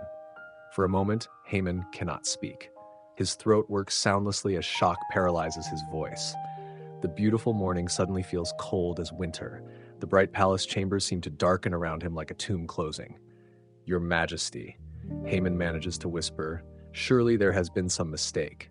But even as he speaks, he knows the king's decision is final. Royal commands cannot be questioned or delayed. Persian law demands immediate obedience. "No mistake," King Xerxes responds firmly. "Mordecai served me faithfully when he uncovered the plot against my life. Justice demands that such service be recognized publicly. See that it is done exactly as you described. The king's tone makes clear that no argument will be entertained. Haman must either obey the royal command or face charges of disobedience that could cost him everything. His trap has closed around him with perfect precision. Haman stumbles from the royal presence like a man walking in a nightmare. His legs feel weak beneath him. His carefully constructed world crumbles with each step he takes toward this impossible task. The mourning that should have brought Mordecai's execution will instead bring Mordecai's exaltation. In his courtyard, the completed gallows stands 75 feet high, ready for its intended victim. The wooden structure that was built for Mordecai's death now seems to mock Haman's impotence. How quickly fortune's wheel can turn, lifting the humble and casting down the proud. Servants hurry to obey Haman's reluctant orders. They bring the royal robe, woven from the finest silk and purple dyed with precious murex shells. They lead out the king's own horse, its coat gleaming like polished bronze, its royal crest glinting in the morning sun. The preparations draw curious crowds in the palace courtyard. Word spreads quickly through Susa's streets that some great ceremony is about to unfold. Citizens gather along the route, eager to witness whatever spectacle approaches. Meanwhile, Mordecai still sits at the king's gate in sackcloth and ashes. His 3-day fast continues in solidarity with Queen Esther's desperate mission. He knows nothing of the night's developments or the honor that approaches like dawn breaking over mountains. When Haman appears leading the royal horse, Mordecai looks up in confusion. The prime minister's face shows a mixture of rage and despair that makes no sense in the morning light. Why would Haman approach with such obvious anguish written across his features? Mordecai, Haman says through gritted teeth, each word torn from his throat like pieces of his soul. The king commands that you be honored for your faithful service. The admission tastes like poison on his tongue. Mordecai's eyes widen as servants strip away his mourning clothes and drape the royal robe around his shoulders. The transformation seems miraculous, from condemned mourner to honored hero in the space of heartbeats. Divine timing reveals itself in ways beyond human planning. The royal horse stands ready, and Haman must personally assist Mordecai in mounting. His hands shake with suppressed fury as he helps his enemy into the saddle. The man he wanted to hang now sits above him in royal splendor. The procession begins its journey through Susa's main streets. Haman walks ahead of the horse, his voice carrying the required proclamation to growing crowds of spectators. This is what is done for the man the king delights to honor. Each repetition of the phrase cuts deeper into Haman's pride. His own words become instruments of torture, proclaiming his enemy's greatness to the entire city. The crowds cheer and applaud, adding to his humiliation with their obvious approval. Mordecai rides in stunned silence, overwhelmed by the sudden reversal of fortune. Yesterday, he sat in sackcloth expecting death. Today, he wears royal robes and receives public honor. The God of his fathers works in mysterious ways that human minds cannot fathom. The procession makes its way through every major street in Susa. Merchants abandon their stalls to watch, children run alongside the royal horse, women lean from windows to catch glimpses of the extraordinary sight. The entire city witnesses Haman's public defeat. At each intersection, Haman's voice grows hoarser as he continues the required proclamation. His throat burns with unshed tears of rage. His feet drag with each step as exhaustion wars with fury in his battered spirit. Finally, the ceremony ends where it began, at the king's gate. Mordecai dismounts and returns to his place, though he no longer wears sackcloth. The royal robe has been replaced by clean garments, more appropriate to his station. Haman flees toward his house like a man escaping from battlefield defeat. His head is covered in shame, his spirit broken by the morning's cruel reversals. The crowds that witnessed his humiliation will remember this day for years to come. At home, Zeresh and his friends wait eagerly for news of Mordecai's execution. Instead, they see their patron return in obvious distress, his face twisted with anguish and his confidence completely shattered. When Haman recounts the morning's events, his listeners fall silent with shock. The gallows stands ready in the courtyard, but its intended victim has received royal honor instead of royal justice. The irony seems too perfect to be mere coincidence. Since Mordecai, before whom your downfall has started, is of Jewish origin, Zeresh says with sudden insight, you cannot stand against him. You will surely come to ruin. Her words carry the weight of prophecy, revealing truths that pride had hidden. Before Haman can respond to this ominous warning, royal servants arrive at his door. Come quickly, they announce. The queen's banquet is ready and the king awaits your presence. The timing could not be more perfect or more terrible. Haman must transition immediately from his greatest humiliation to what should be his greatest honor. But Zeresh's words echo in his mind like thunder rolling across distant mountains. Tonight's banquet awaits, and with it revelations that will complete the destruction that this morning has begun. The second banquet evening, shadows gather over Susa as the royal dining chamber prepares for its second consecutive night of intimate ceremony. Queen Esther has arranged everything with even greater care than before. Tonight will bring no delays, no mysterious postponements. Tonight she will reveal everything or die in the attempt. The golden vessels gleam more brightly in the lamplight. The wines flow more freely from precious amphoras. The foods display more artistry in their preparation. Every detail speaks of a hostess determined to create the perfect atmosphere for momentous conversation. King Xerxes arrives in excellent spirits, still pleased by the morning's ceremony honoring Mordecai. The public recognition of faithful service has satisfied his sense of royal justice. Now he looks forward to learning what request has prompted his queen's mysterious behavior. Haman enters the dining chamber like a man walking to his own funeral. The morning's humiliation has shattered his confidence completely. His face shows traces of the despair that consumed him after leading Mordecai through Susa's streets in royal splendor. But royal etiquette demands that Haman mask his true feelings. He forces smiles and offers polite conversation despite the turmoil raging in his spirit. The effort exhausts him before the evening has properly begun. Queen Esther watches both men with careful attention. She notes the king's relaxed mood and Haman's obvious distress. The morning's events have created perfect conditions for what must follow. Divine timing has prepared the stage for her revelation. The meal progresses with surface pleasantry masking deeper currents of tension. Esther plays her role as gracious hostess while her heart pounds with anticipation. The king enjoys the food and wine while his curiosity grows stronger. Haman struggles to maintain composure while doom approaches like gathering storm clouds. As servants clear away the final course, King Xerxes leans toward his wife with wine-brightened eyes. The moment for truth has arrived at last. No more delays will be tolerated. No more mysterious postponements will satisfy royal curiosity. Now then, Queen Esther, he says with gentle authority, what is your petition? It will be given to you. What is your request? Even up to half the kingdom, it will be granted. The generous offer reveals his continued affection and his growing impatience for answers. Esther takes a deep breath that seems to draw strength from the very air around her. 3 days of fasting have prepared her for this moment. Months of hidden identity have led to this revelation. The fate of millions hangs on the words she speaks next.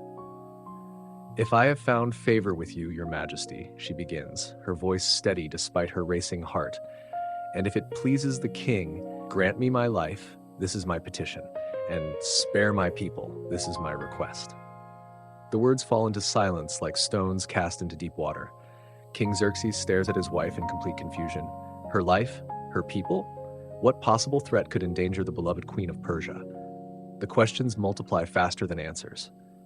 Esther continues before the king can respond, her voice growing stronger as truth pours from her like water from a broken dam. For I and my people have been sold to be destroyed, killed, and annihilated. If we had merely been sold as male and female slaves, I would have kept quiet because no such distress would justify disturbing the king. The revelation strikes King Xerxes like a physical blow. His wife faces death, her people face extinction. The comfortable world of palace luxury suddenly reveals hidden horrors that make his blood run cold. Who is he? The king demands, his voice rising with royal fury.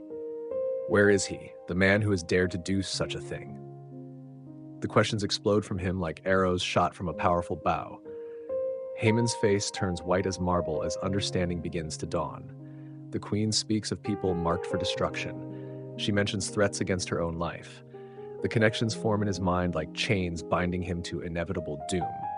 Queen Esther extends her arm toward Haman with the gesture of final accusation. Her finger points at him like divine judgment made visible in human flesh.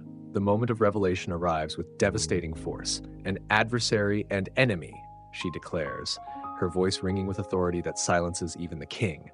This vile Haman! The name falls from her lips like a curse pronounced against evil itself. Terror grips Haman's heart with icy fingers. The woman he has dined with twice, the queen whose favor he has celebrated, belongs to the very people he has marked for extinction. The irony cuts deeper than any sword ever forged. King Xerxes rises from his dining couch in towering rage. The pieces of the puzzle fall into place with horrible clarity. The decree he signed without reading carefully. The genocide authorized against unknown people. The evil that has been planned in his name while he remained ignorant of its true nature.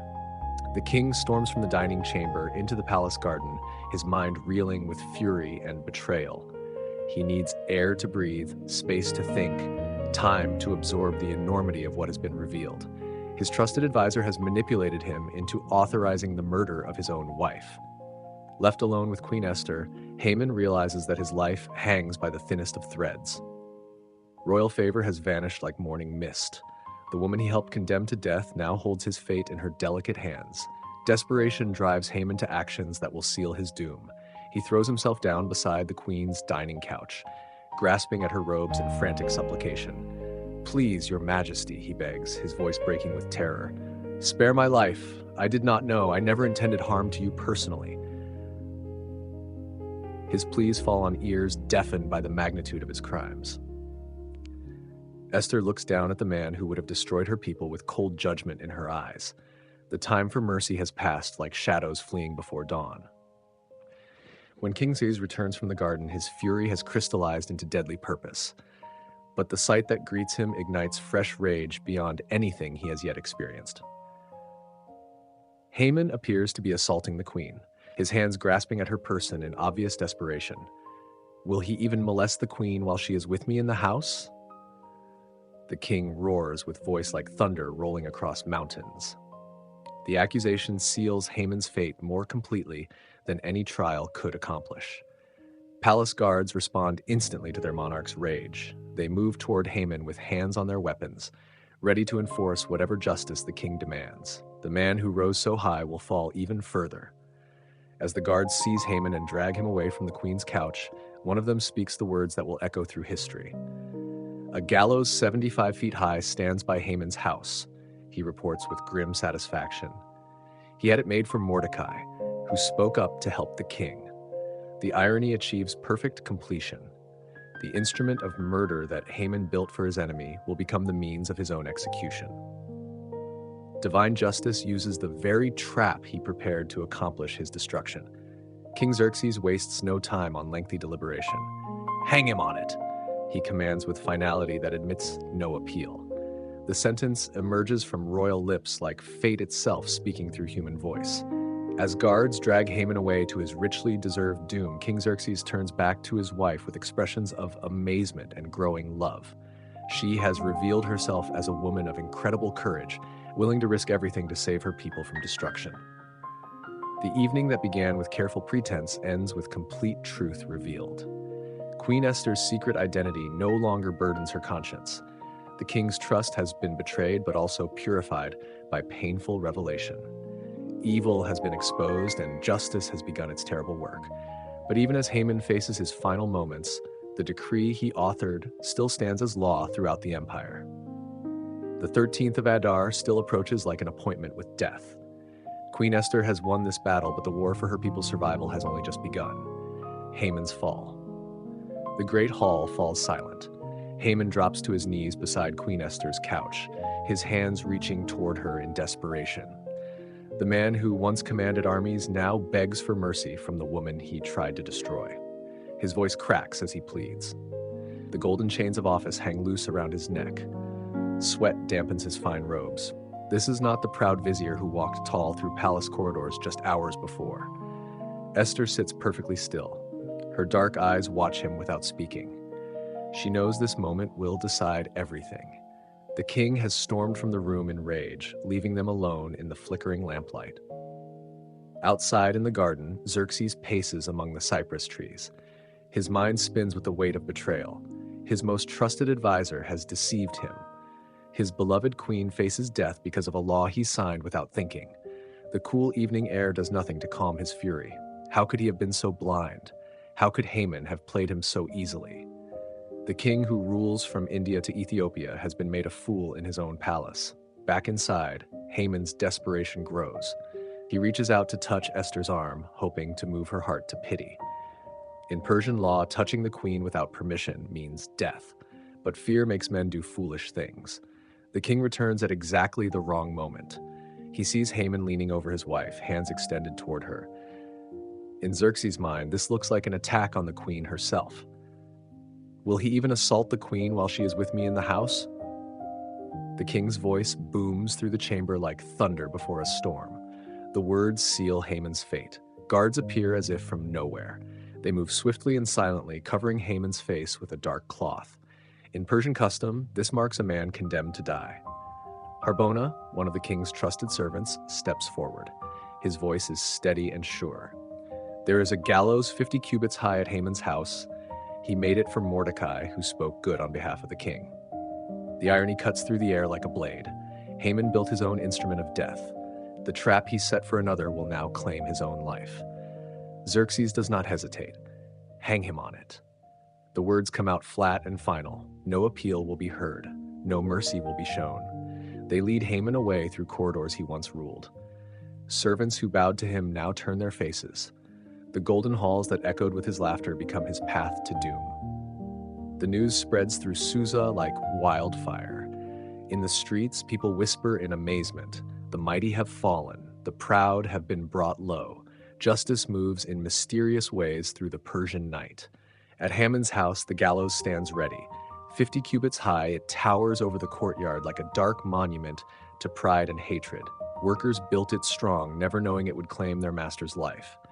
Haman's family watches in horror from their windows. His 10 sons see their father's shame. His wife remembers her own words urging him to build this gallows. Fear grips every heart in that house. The execution happens swiftly. By morning, Haman the Agagite hangs dead on the wooden beam he crafted for another man. The empire's second most powerful man becomes a warning to all who would abuse their trust. In the palace, Esther sits quietly in her chambers. The immediate danger has passed, but the larger threat remains.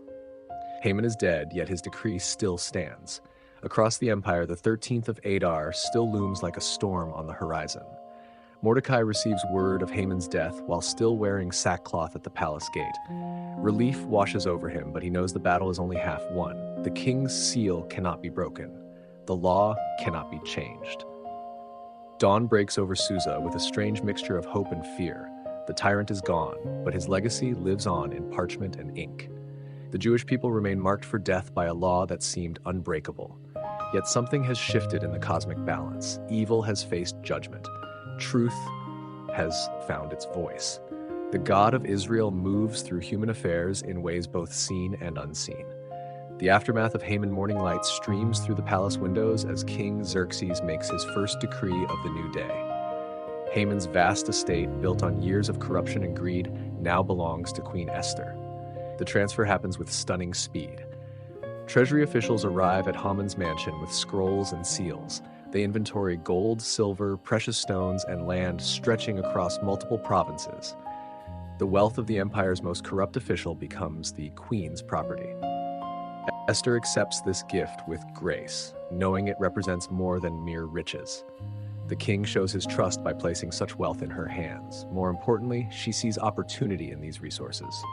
She summons Mordecai to the palace immediately. For the first time since she became queen, her cousin walks through the royal gates openly. No more secret messages passed through servants. No more coded conversations in shadowy corridors. Mordecai enters the throne room wearing fresh robes instead of sackcloth. His beard is trimmed, his face washed clean of ashes. Yet his eyes still carry the weight of his people's danger. The king greets him warmly, remembering how this man once saved the royal life. Xerxes removes his own signet ring, the same ring Haman wore with such pride. Without ceremony, he places it on Mordecai's finger. The meaning is clear to everyone present. Mordecai now holds the power Haman once wielded. The Jewish exile becomes the empire's second in command. The man who refused to bow now stands at the king's right hand. Esther immediately appoints Mordecai to manage Haman's former estate. The irony satisfies something deep in the Persian sense of justice. The man who was meant to hang will now live in his enemy's house. But neither Esther nor Mordecai feels like celebrating. Haman's death solves only half their problem. The decree still exists, sealed with the king's authority. In less than 11 months, every Jewish person in the empire faces legal slaughter. Persian law creates this cruel trap. What the king has sealed cannot be unsealed. What bears his ring cannot be broken. The machinery of government moves forward regardless of changed hearts or new understanding. News of Haman's death spreads across the empire's roads. Couriers carry word from province to province. In Jewish communities, people feel a moment of hope before remembering their continuing peril. Some enemies of the Jewish people also hear this news with growing concern. They had expected easy victims when Adar arrived. Now they wonder if the situation has changed more than they realized. In Susa's marketplace, merchants discuss the dramatic reversal. Persian culture loves stories of proud men brought low by their own schemes. Haman's fall becomes the subject of songs and stories told around evening fires. Mordecai settles into his new role with quiet dignity. He does not gloat over his enemy's defeat or parade his newfound power. Instead, he focuses on the work ahead. Saving his people requires wisdom, not celebration. The palace bureaucracy adjusts quickly to their new master. Officials who once competed for Haman's attention now seek audiences with Mordecai. They find him more approachable, but equally decisive. Esther uses her new wealth strategically. She supports Jewish communities throughout the empire with food and supplies. Her generosity builds networks of loyalty that will prove valuable in the coming crisis. Royal scribes update the official records. Haman's name is struck from the rolls of honor. His titles transfer to Mordecai. His property becomes the crown's gift to the queen. History begins to forget the man who almost destroyed a nation, yet the decree remains. Parchment and ink prove more durable than flesh and blood. The law Haman crafted in hatred continues its countdown toward the 13th of Adar. Xerxes begins to understand the full scope of what he approved so carelessly. His queen belongs to the people he condemned. His new vizier leads the community marked for death. The king's own household now contains the targets of his decree. The Persian Empire's vast machinery cannot simply stop or reverse. Too many copies of the decree exist in too many provinces. Too many officials have prepared for its execution. The king's word, once given, takes on a life of its own. But Esther and Mordecai know something about their God that Haman never understood. The Lord of Israel specializes in impossible situations. When human law creates hopeless traps, divine wisdom finds unexpected doors. Esther pleads again. The golden scepter feels heavier in Xerxes' hand as he watches his queen approach the throne. Esther moves with careful grace across the polished marble floor, her silk robes whispering secrets with each step. She does not come as a petitioner this time. The urgency in her dark eyes speaks of deeper desperation. Her people still face destruction, despite Haman's death. The decree remains like a sword hanging over every Jewish neck in the empire. Esther falls at the king's feet, her composure finally breaking. Tears stream down her face as she speaks. The woman who faced death with such courage now weeps openly before the man she loves. If it pleases the king, and if I have found favor in his sight, let an order be written to revoke the letters devised by Haman. Her voice trembles with emotion she can no longer contain. The king's heart breaks watching her pain. This woman who brought such joy to his life now suffers because of his own thoughtless decision. He wants to grant her request immediately, but Persian law binds even kings. The decree that was written in the king's name and sealed with the king's ring cannot be revoked. Xerxes speaks these words with genuine sorrow. The very power that makes him mighty also makes him helpless in this moment. Persian legal tradition stretches back generations. What the king seals becomes as permanent as mountains or rivers. To break such laws would shatter the empire's foundation of order and predictability. Esther understands this reality, but understanding does not ease her anguish. She sees her people scattered across 127 provinces, all marked for death by ink and parchment. Men, women, children, elderly, none will be spared when Adar arrives. The throne room falls silent except for the queen's quiet sobs. Ministers and courtiers look away, uncomfortable witnessing such raw grief. Even hardened palace officials feel moved by her desperate plea. But Xerxes is a king before he is a husband. He built his power on the unchanging nature of Persian law. To revoke one decree might encourage others to question royal authority. The empire's stability depends on absolute respect for the king's word. Yet love finds ways around the hardest obstacles. If one law cannot be changed, perhaps another law can balance the scales. If the decree cannot be revoked, maybe a new decree can offer protection. The king's mind begins working through possibilities. Persian legal scholars have spent centuries finding ways around seemingly impossible situations. Surely they can craft something to help the Jewish people defend themselves.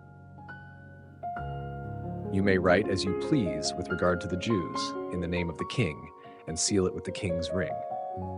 His words carry both hope and limitation. The original decree stands, but room exists for a response. Esther's tears stop as she grasps the meaning. Her people cannot escape the attack, but they might gain the right to fight back. Persian law will allow the Jewish communities to defend themselves when Adar comes. This solution offers no guarantee of safety, but it transforms certain death into possible survival. Instead of helpless victims, the Jewish people can become warriors fighting for their families and faith. Mordecai is summoned immediately to help craft this new decree. His knowledge of both Persian law and Jewish communities makes him invaluable for writing effective protection. Every word must be chosen with care. The royal scribes prepare their materials. Fresh parchment, the finest ink, and the king's own seal wait ready. This document must be perfect because lives depend on its clarity and strength. Word spreads through the palace that something important is happening. Servants whisper in corridors about the queen's tears and the king's response. Hope begins to stir in Jewish hearts throughout Susa. Esther rises from the marble floor, wiping away the last of her tears. She has done what she could. Now the fate of her people rests in the hands of God and the skill of Persian legal experts. The afternoon sun slants through the throne room windows as work begins on the counter decree. Each phrase is debated, each clause examined for loopholes or weakness. The Jewish people will get only one chance to make this law work. Outside in the empire's vast territories, communities remain unaware of these palace discussions. They continue their daily routines while death approaches on the calendar. Some have given up hope entirely, while others pray for miracles they cannot imagine. But in the halls of power, impossible things begin to take shape. A king's love for his queen opens doors that seemed permanently sealed. Persian law finds flexibility in the face of genuine need. The decree cannot be revoked, but it can be answered. The Jewish people cannot avoid the fight, but they will not face it defenseless. Sometimes salvation comes not through escape, but through the courage to stand and defend what matters most. The second decree, royal scribes bend over their writing tables as dawn breaks over Susa. The smell of fresh ink fills the chamber where Mordecai dictates the most important document of his life. Every word could mean the difference between survival and destruction for his people. By these letters, the king granted the Jews who were in every city to gather themselves together and to stand for their lives. The phrases flow carefully from his lips while scribes capture each syllable with perfect accuracy. This new decree must work within Persian law while giving real protection to Jewish communities. Mordecai chooses his words like a general positioning troops for battle. The language needs to be clear enough for distant governors to understand, yet strong enough to provide genuine defense. King Xerxes watches the process with growing respect for his new vizier. Mordecai shows the same careful wisdom that once saved the royal life. The man understands both law and strategy in ways that will serve the empire well. To destroy, to slay, and to cause to perish all the power of the people and province that would assault them, both little ones and women, and to take the spoil of them for a prey. The authorization is comprehensive and decisive. The scribes work with unusual speed. Time presses against them like a physical weight. The 13th day of Adar draws closer with each sunrise. Every day of delay means less preparation time for scattered Jewish communities. Multiple copies must be prepared for the empire's vast network of provinces. Each document requires perfect accuracy. A single mistake in translation or transcription could leave an entire region defenseless when the attack comes. Mordecai insists on reviewing every copy personally. His eyes scan each line of text, checking for errors or unclear phrasing. The responsibility for his people's lives rests heavily on his shoulders. The king's seal is pressed into warm wax on each document. The same ring that authorized Jewish destruction now authorizes Jewish defense. Persian law maintains its balance through this careful dance of opposing forces. Royal couriers prepare for the fastest journey of their careers. They will carry these decrees on the empire's best horses, changing mounts at every station. The Persian postal system, designed for royal communications, now serves to save lives. And the writing was written in the name of King Ahasuerus and sealed with the king's ring. The formula carries the full weight of imperial authority. No governor or local official can ignore or modify these orders. The decree goes forth in every language of the empire. Persian, Aramaic, Greek, and dozens of local tongues carry the same message. Jewish communities will hear the news in words they can understand perfectly. Word spreads through Susa's streets as the first couriers depart. Palace servants whisper to merchants who tell customers, who carry news to their families. Hope begins to replace despair in Jewish hearts throughout the capital. Mordecai emerges from the palace wearing royal robes of blue and white, with a great crown of gold and a garment of fine linen and purple. The visual message is unmistakable. The Jewish people now have a protector at the highest levels of government. The city of Susa rejoices at the sight. People who witnessed the earlier morning now see reasons for celebration. The same streets that echoed with weeping now ring with songs of praise and thanksgiving. Couriers fan out across the empire's vast road network. They carry sealed documents that will transform the coming conflict from massacre to battle. The Jewish people cannot avoid the fight, but they will not face it alone or unprepared. In distant provinces, Jewish communities still live under the shadow of approaching death. They do not yet know that help races toward them on swift horses. Their prayers continue to rise like incense while salvation gallops across desert and mountain. Persian governors prepare to receive new instructions from their king. They expect routine administrative matters, not revolutionary changes to existing law. The surprise will be complete when they break the royal seals. The decree allows Jewish communities to gather themselves together. This simple phrase carries enormous strategic importance. Scattered families can unite for mutual defense. Isolated individuals can join larger groups for better protection. It authorizes them to stand for their lives against any who would attack them. Persian law now protects Jewish self-defense as a royal right. Local officials must support these efforts rather than hinder them. The permission to take the spoil provides economic incentive for successful defense. Victory will bring material reward along with survival. This clause might also discourage some potential attackers who now risk losing their own property. As the sun sets over Susa, the first day of the new decree ends with cautious optimism. Haman's law still stands like a storm cloud on the horizon, but Jewish people no longer face it defenseless. Persian justice has found a way to balance the scales, mobilizing the Jewish resistance. The thundering of hooves echoes across mountain passes as royal couriers push their horses to the limit. Each rider carries copies of the king's new decree sealed in leather pouches. Behind them, hope races against time towards scattered Jewish communities. In the province of Media, the courier arrives at the governor's palace just as evening prayers begin. Dust covers his clothes and exhaustion lines his face, but his mission drives him forward. The official seal breaks with a sharp crack in the lamplight. The governor reads with growing amazement. This decree changes everything he thought he knew about the approaching 13th of Adar. Instead of supervising a massacre, he must now ensure Jewish communities receive protection for self-defense. Word spreads through the Jewish quarter of the provincial capital before dawn. Families emerge from their homes with expressions of disbelief and growing joy. The news seems too good to be true after months of despair. Elderly men who remember stories of past persecutions shake their heads in wonder. Young fathers who feared for their children's lives begin planning defense instead of funerals. Mothers who have wept in secret now dare to hope openly. The community's leaders gather in the synagogue to discuss strategy. The decree grants them legal rights, but they must organize quickly to make those rights meaningful. Time remains short before their enemies will test Persian steel against Jewish resolve. Similar scenes unfold across the empire's vast territories. In Egypt, Babylon, Greece, and India, Jewish communities receive the same stunning news. The king who condemned them now authorizes their defense through the wisdom of Queen Esther and Mordecai. Some communities begin organizing immediately. Men who know warfare take charge of training others. Women prepare supplies and medical care. Children are moved to safer locations while adults prepare for battle. Other Jewish settlements react more cautiously. Years of persecution have taught them to distrust sudden changes in official policy.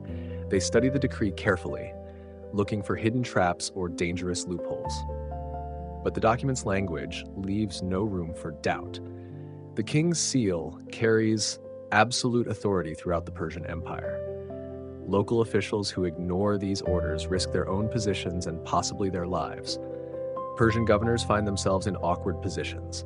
Many received Haman's original decree with private satisfaction, expecting easy opportunities to eliminate Jewish merchants who competed with local businesses. Now they must protect those same communities. Practical preparations begin in earnest as the news spreads. Jewish metalworkers start forging weapons. Farmers hide their livestock and grain supplies. Merchants convert their wealth into portable forms in case quick escape becomes necessary. The synagogues become centers of both prayer and planning. Religious leaders organize fasting and supplication, while military veterans teach sword techniques and archery. Sacred and secular activities blend in the face of approaching danger. Some non-Jewish neighbors watch these preparations with growing concern. They had expected easy victories when Adar arrived, perhaps gaining Jewish property or settling old grudges. Now they face organized resistance backed by royal authority. Others feel relieved by the new development. They never supported Haman's plan, but felt powerless to oppose it. The king's change of policy gives them permission to remain neutral or even support their Jewish neighbors. Regional commanders receive urgent messages from the capital explaining the new situation. Military units that might have enforced the original decree now prepare to maintain order during the coming conflict. The army's role shifts from persecution to peacekeeping. Jewish communities begin reaching out to each other across provincial boundaries. Ancient networks of communication, built through centuries of trade and marriage, now serve to coordinate defense plans. Information flows along caravan routes and shipping lanes. In some regions, local rulers offer additional protection beyond what the king's decree requires. They value their Jewish subjects' economic contributions and want to prevent disruption of trade. Practical politics supports moral decisions. Training intensifies as the weeks pass. Young men learn to handle swords and spears. Older men share knowledge of tactics and strategy gained from military service. Women practice with bows and daggers for final defense of their homes. The psychological impact proves as important as physical preparation. Jewish communities stop seeing themselves as helpless victims awaiting slaughter. They become defenders of their families, faith, and future. The shift in mindset transforms everything. Supplies accumulate in hidden storehouses. Food, water, medicine, and weapons gather in synagogues and private homes. If siege comes to their neighborhoods, the Jewish people will be ready to endure and fight back. As winter gives way to spring, the 13th of Adar approaches like a distant storm. But now it carries different meaning for the Jewish people. Instead of the day of their destruction, it might become the day of their victory. The day of reckoning. The 13th day of Adar dawns gray and cold across the Persian Empire. In 127 provinces, Jewish communities wake to face the day they have feared and prepared for during these long months. In Susa, the capital city holds its breath. Streets that usually bustle with morning commerce lie eerily quiet. Shopkeepers remain behind locked doors while families gather in homes and synagogues for final prayers. Mordecai stands at the palace window watching the empty courtyard below. His royal robes cannot hide the tension in his shoulders or the worry in his eyes. Today will prove whether Persian law and Jewish courage can overcome years of hatred. Throughout the empire, the sun rises on communities ready for war. Jewish men grip weapons they never wanted to hold. Women prepare bandages and barricades while trying to comfort frightened children. The elderly offer blessings and share memories of previous survivals. Some enemies of the Jewish people gather in dark alleys and hidden courtyards, whispering plans for attack. Haman's death has not killed the hatred he planted in certain hearts. These men still dream of easy victims and quick profits. But many discover that their intended victims have become formidable opponents. The decree authorizing Jewish self-defense has transformed scattered families into organized defenders. What seemed like simple slaughter now looks like dangerous battle. In the province of Fars, a group of bandits approaches a Jewish village expecting little resistance. Instead, they find walls manned by archers and gates defended by armed men. The surprise attack becomes a costly failure as arrows rain down from rooftops. News of early Jewish victories spreads rapidly along trade routes and message systems. Communities that feared overwhelming attack begin to realize they might actually survive this terrible day. Hope grows stronger with each report of successful defense. Persian officials watch the unfolding events with careful attention. The king's new decree requires them to remain neutral, but many secretly hope to see justice prevail. Haman's corruption had affected the entire administration, creating resentment among honest bureaucrats. In some regions, local governors actively support Jewish communities by providing extra weapons or strategic information. They remember profitable partnerships with Jewish merchants and prefer stability to chaos in their territories. The day's fighting varies greatly across the empire's vast expanse. Some areas see fierce battles as determined enemies test Jewish resolve. Other regions remain peaceful when potential attackers decide the risk outweighs any possible gain. By midday, reports begin reaching the capital from nearby provinces. The Jewish people are not only surviving but winning most encounters. Their preparation and desperation combine into a deadly effectiveness that surprises both friends and enemies. Esther receives updates in her private chambers, each message bringing relief mixed with continued anxiety. Individual victories mean little if the overall pattern favors their enemies. She paces the marble floors, unable to eat or rest, while her people fight for survival. In distant Babylon, the ancient Jewish community faces its greatest challenge since the exile began. Local enemies, emboldened by Haman's original decree, attack the Jewish quarter with overwhelming numbers. The battle rages through narrow streets and around sacred buildings. But years of persecution have taught these Jews to fight with desperate courage. Led by men who remember military service in various armies, they turn their quarter into a fortress. Every rooftop becomes an archer's position, every doorway a defensive strongpoint. As afternoon shadows lengthen, the tide of battle turns decisively. Jewish communities across the empire report victory after victory. Their enemies, expecting easy targets, instead find organized resistance backed by royal authority and divine protection. Some attackers flee when they realize the cost of continued fighting.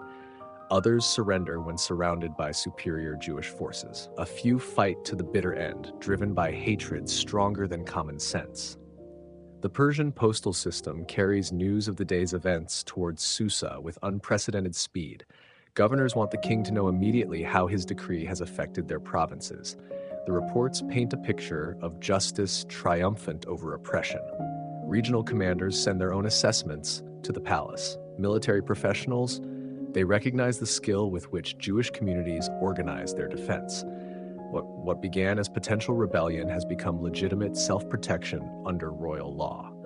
Evening brings an end to most fighting as exhausted combatants on both sides withdraw to count their losses. The day that was meant to destroy the Jewish people has instead demonstrated their strength and determination.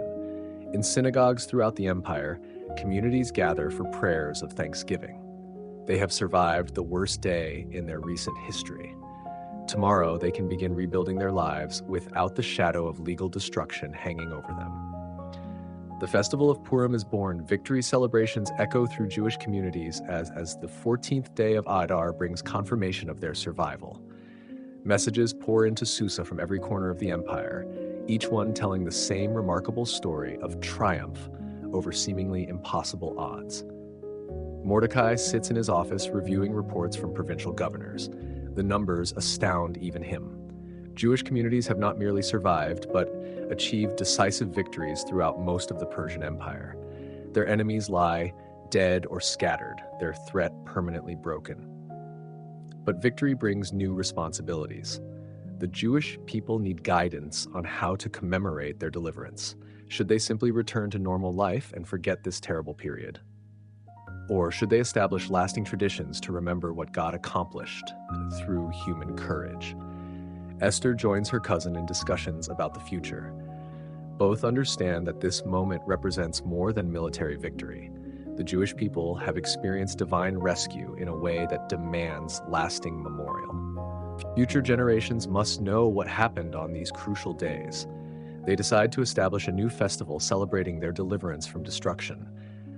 The holiday will be called Purim, remembering the lots that Haman cast to choose the date for Jewish annihilation.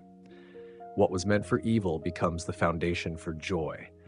Letters go out immediately to every Jewish community in the empire. Mordecai's authority as the king's vizier ensures these messages receive prompt attention and wide distribution. The instructions are clear and specific, leaving no doubt about expectations. To establish among them that they should keep the 14th day of the month Adar and the 15th day of the same yearly as the days on which the Jews rested from their enemies.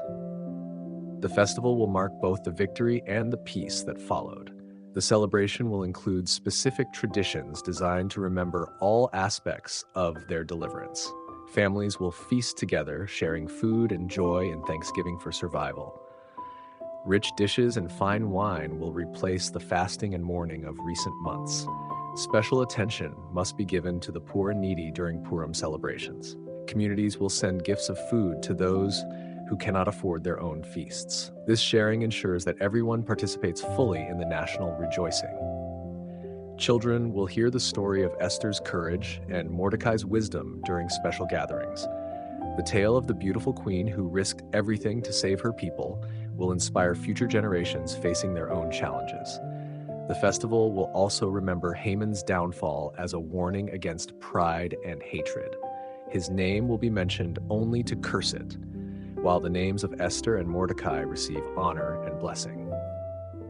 Reading the account of these events becomes a central part of Purim observance. Scribes prepare copies of the story for synagogues throughout the empire. The written record will preserve accurate details for centuries to come. Jewish communities respond to Mordecai's letters with enthusiasm and gratitude. The idea of an annual celebration appeals to people who have lived through such darkness and emerged into light. They want to remember both the danger and the deliverance. Preparations begin immediately for the first official Purim celebration. Families plan menus, prepare gifts, and organize community gatherings. The festival of their survival becomes an opportunity for renewed fellowship and shared identity. Some communities add local customs to the basic framework Mordecai established. Regional foods, songs, and traditions enrich the celebration while maintaining its essential meaning. Unity in purpose allows diversity in expression. The timing proves perfect for establishing lasting tradition. The memory of recent terror remains fresh, while the joy of salvation feels immediate and real. Both emotions combine to create powerful motivation for annual remembrance. Persian officials observe these Jewish celebrations with interest and some relief. A people celebrating their deliverance makes better subjects than a community nursing grievances. The festival serves imperial stability as well as Jewish identity. King Xerxes approves the establishment of Purim through official recognition in palace records. The holiday becomes part of Persian law, protected by the same royal authority that once threatened Jewish existence. Word spreads beyond Jewish communities as neighbors learn about the new festival. Some non-Jews express interest in joining the celebrations, drawn by themes of justice triumphing over oppression. The message resonates across cultural boundaries. Mordecai and Esther add final details to their festival instructions. The celebration must include elements of joy, charity, community, and remembrance. All four aspects work together to create meaningful annual observance. As the first Purim approaches, anticipation builds in Jewish communities throughout the empire. They have reasons to celebrate that go far beyond mere survival. They have discovered their own strength, experienced divine protection, and gained lasting security in their Persian homeland. The festival they create will outlive the empire that birthed it. Centuries later, Jewish families will still gather on the 14th of Adar to remember the queen who risked everything and the god who turned mourning into dancing. Mordecai's legacy. The palace corridors ring with new sounds as Mordecai settles into his role as second in command of the Persian Empire. Gone are the harsh voices and cruel laughter that echoed during Haman's reign. In their place, fair judgment and honest administration restored dignity to imperial government. Provincial governors quickly learned to respect their new superior. Where Haman demanded bribes and favored corruption, Mordecai insists on justice and honest service. The change spreads through the bureaucracy like fresh air replacing stale atmosphere. Jewish communities throughout the empire benefit from having one of their own in ultimate authority, not through special privileges or unfair advantages, but through the simple assurance that their rights will be protected and their concerns heard by someone who understands their situation. Trade flourishes under Mordecai's efficient administration. Merchants who once feared arbitrary taxation or seizure of goods now conduct business with confidence. The empire's economy grows stronger as fear gives way to predictability and justice. King Xerxes watches his viziers work with growing satisfaction. The man who once saved his life now saves his empire from the corruption that threatened to destroy effective government. Honest administration proves more valuable than gold for building lasting prosperity. Local officials find their jobs easier under the new system. Clear expectations replace confusing demands. Merit matters more than connections. The Persian civil service begins attracting capable administrators instead of mere fortune seekers. Mordecai's influence extends beyond simple administrative reform. His personal example of integrity and wisdom inspires others throughout the government. Young officials model themselves on his patient approach to complex problems. The vizier maintains close contact with Jewish communities while never favoring them unfairly over other groups. His correspondence with synagogue leaders provides guidance on religious matters and practical advice on dealing with local governments. Persian nobles gradually accept their Jewish colleague as an equal. His competence speaks louder than his ancestry. Several powerful families form alliances with Mordecai, recognizing his growing influence and proven abilities. Foreign ambassadors report to their home governments about the empire's new leadership. They describe a more predictable and trustworthy Persian administration under Mordecai's guidance.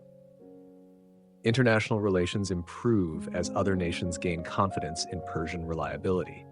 The palace library expands under Mordecai's patronage. He commissions copies of important texts and supports scholars working to preserve knowledge. His own experience of near extinction makes him value the importance of maintaining cultural records. Young scribes compete for positions in Mordecai's department. Working for the vizier becomes a mark of distinction and a path to advancement. The quality of government documents improves as skilled writers join the administration. Provincial inspections become regular features of Mordecai's management style. Unlike Haman, who rarely left the capital, the new vizier travels extensively to observe conditions firsthand. His presence encourages honest local administration. Tax collection becomes more efficient and less oppressive under the new system. Mordecai eliminates many of the arbitrary fees that Haman had imposed for personal enrichment. Revenue actually increases as trade expands under fairer policies. The empire's military commanders respect Mordecai's strategic thinking and administrative support. He ensures their units receive proper supplies and equipment without the delays and corruption that plagued Haman's tenure. Religious tolerance becomes an unofficial policy of the Persian government. While maintaining official support for traditional Persian beliefs, Mordecai's administration avoids the religious persecution that had characterized previous periods. Jewish learning experiences a renaissance as communities feel secure enough to establish schools and academies. The study of law, history, and religion flourishes under the protection of Mordecai's authority. Other minority groups within the empire observe these changes with hope. If Jews can achieve such acceptance and success, perhaps other persecuted communities might also find paths to security and prosperity. Mordecai's personal story becomes legendary throughout the empire. From exile to vizier, from potential victim to powerful protector, his life demonstrates that merit and divine favor can overcome any obstacle. The King's Chronicles record Mordecai's achievements in detail. His reforms and successes become part of official Persian history. Future rulers will study his methods as examples of effective governance.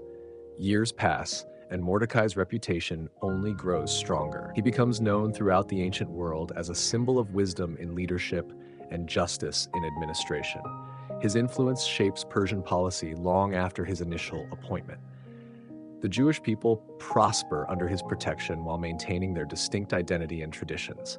They achieve the delicate balance of full participation in Persian society without losing their unique heritage and faith. Mordecai's legacy extends far beyond his own lifetime. The administrative systems he establishes continue serving the empire for generations. The precedent of Jewish participation in government opens doors for future leaders from his community. His story inspires other minority groups throughout the ancient world. Proof that outsiders can achieve acceptance and success through merit encourages talented individuals who might otherwise remain hidden in their communities. The Persian Empire itself benefits immeasurably from Mordecai's service. His reforms strengthen the administration, improve economic conditions, and enhance international reputation. The empire reaches new heights of prosperity and stability under his guidance. Esther's final years. Queen Esther's chambers overlook the palace gardens, where cypress trees stand like silent guardians against the morning sky. Years have passed since that terrifying night when she risked everything to save her people, yet the memories remain as vivid as yesterday. Her role has evolved from desperate advocate to respected counselor. King Xerxes values her wisdom on matters both personal and political. The woman who once trembled before approaching the throne now sits confidently beside it during important discussions. The royal court has adapted to having a Jewish queen whose faith shapes her decisions. Esther never hides her beliefs, yet she presents them in ways that build bridges rather than walls. Her example encourages tolerance throughout the palace. Persian noble families seek marriages with Jewish households, recognizing the community's growing influence and prosperity. What once seemed like dangerous association now appears advantageous for ambitious families seeking political advancement. Esther maintains correspondence with Jewish communities throughout the empire. Her letters offer encouragement, practical advice, and occasional assistance for those facing local difficulties. The queen's protection extends far beyond the palace walls. Young Jewish women throughout the provinces look to Esther as proof that their heritage need not limit their aspirations. Her story inspires countless girls to pursue education and develop their talents rather than simply accepting traditional limitations. The queen establishes charitable foundations using her vast wealth from Haman's confiscated estate. These funds support education, healthcare, and economic development in Jewish communities while also helping other needy groups throughout the empire. Royal banquets now include Jewish customs and foods alongside Persian traditions. Esther's influence gradually enriches the court's cultural life while demonstrating that diversity strengthens rather than threatens established institutions. Palace scribes record Esther's sayings and decisions for inclusion in royal archives. Her wisdom in handling delicate situations becomes part of the official guidance available to future queens and administrators. The king often seeks Esther's counsel on matters involving religious or ethnic minorities. Her perspective helps him understand how royal policies affect ordinary people in distant provinces. Government becomes more responsive to citizen needs. Esther's marriage remains strong despite the pressures of royal life. She and Xerxes develop genuine partnership based on mutual respect and shared commitment to justice. Their relationship becomes a model for other royal couples. Foreign ambassadors quickly learn to include Esther in their diplomatic calculations. Her influence with the king makes her support valuable for achieving favorable agreements. International negotiations often depend on winning the queen's approval.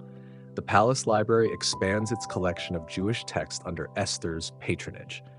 Scholars translate important works into Persian and other languages, making Jewish wisdom available to broader audiences throughout the empire. Esther never bears children, but she adopts several orphaned Jewish girls and ensures they receive excellent educations. These young women carry her influence into the next generation, spreading her values throughout Persian society. Religious leaders from various communities seek audiences with the queen to discuss their concerns and aspirations. Esther becomes an unofficial mediator, helping resolve conflicts between different groups while maintaining imperial unity. The queen's personal courage during the crisis becomes legendary throughout the ancient world. Stories of the beautiful queen who risked death to save her people inspire literature, songs, and artistic works across many cultures. Esther ages gracefully, her beauty enhanced rather than diminished by wisdom and experience. The frightened young woman who once hid her identity transforms into a confident leader whose judgment commands respect throughout the empire. Her influence on Persian culture proves lasting and significant. Jewish ideas about justice, charity, and human dignity become integrated into imperial policies. The empire becomes more humane under her gentle guidance.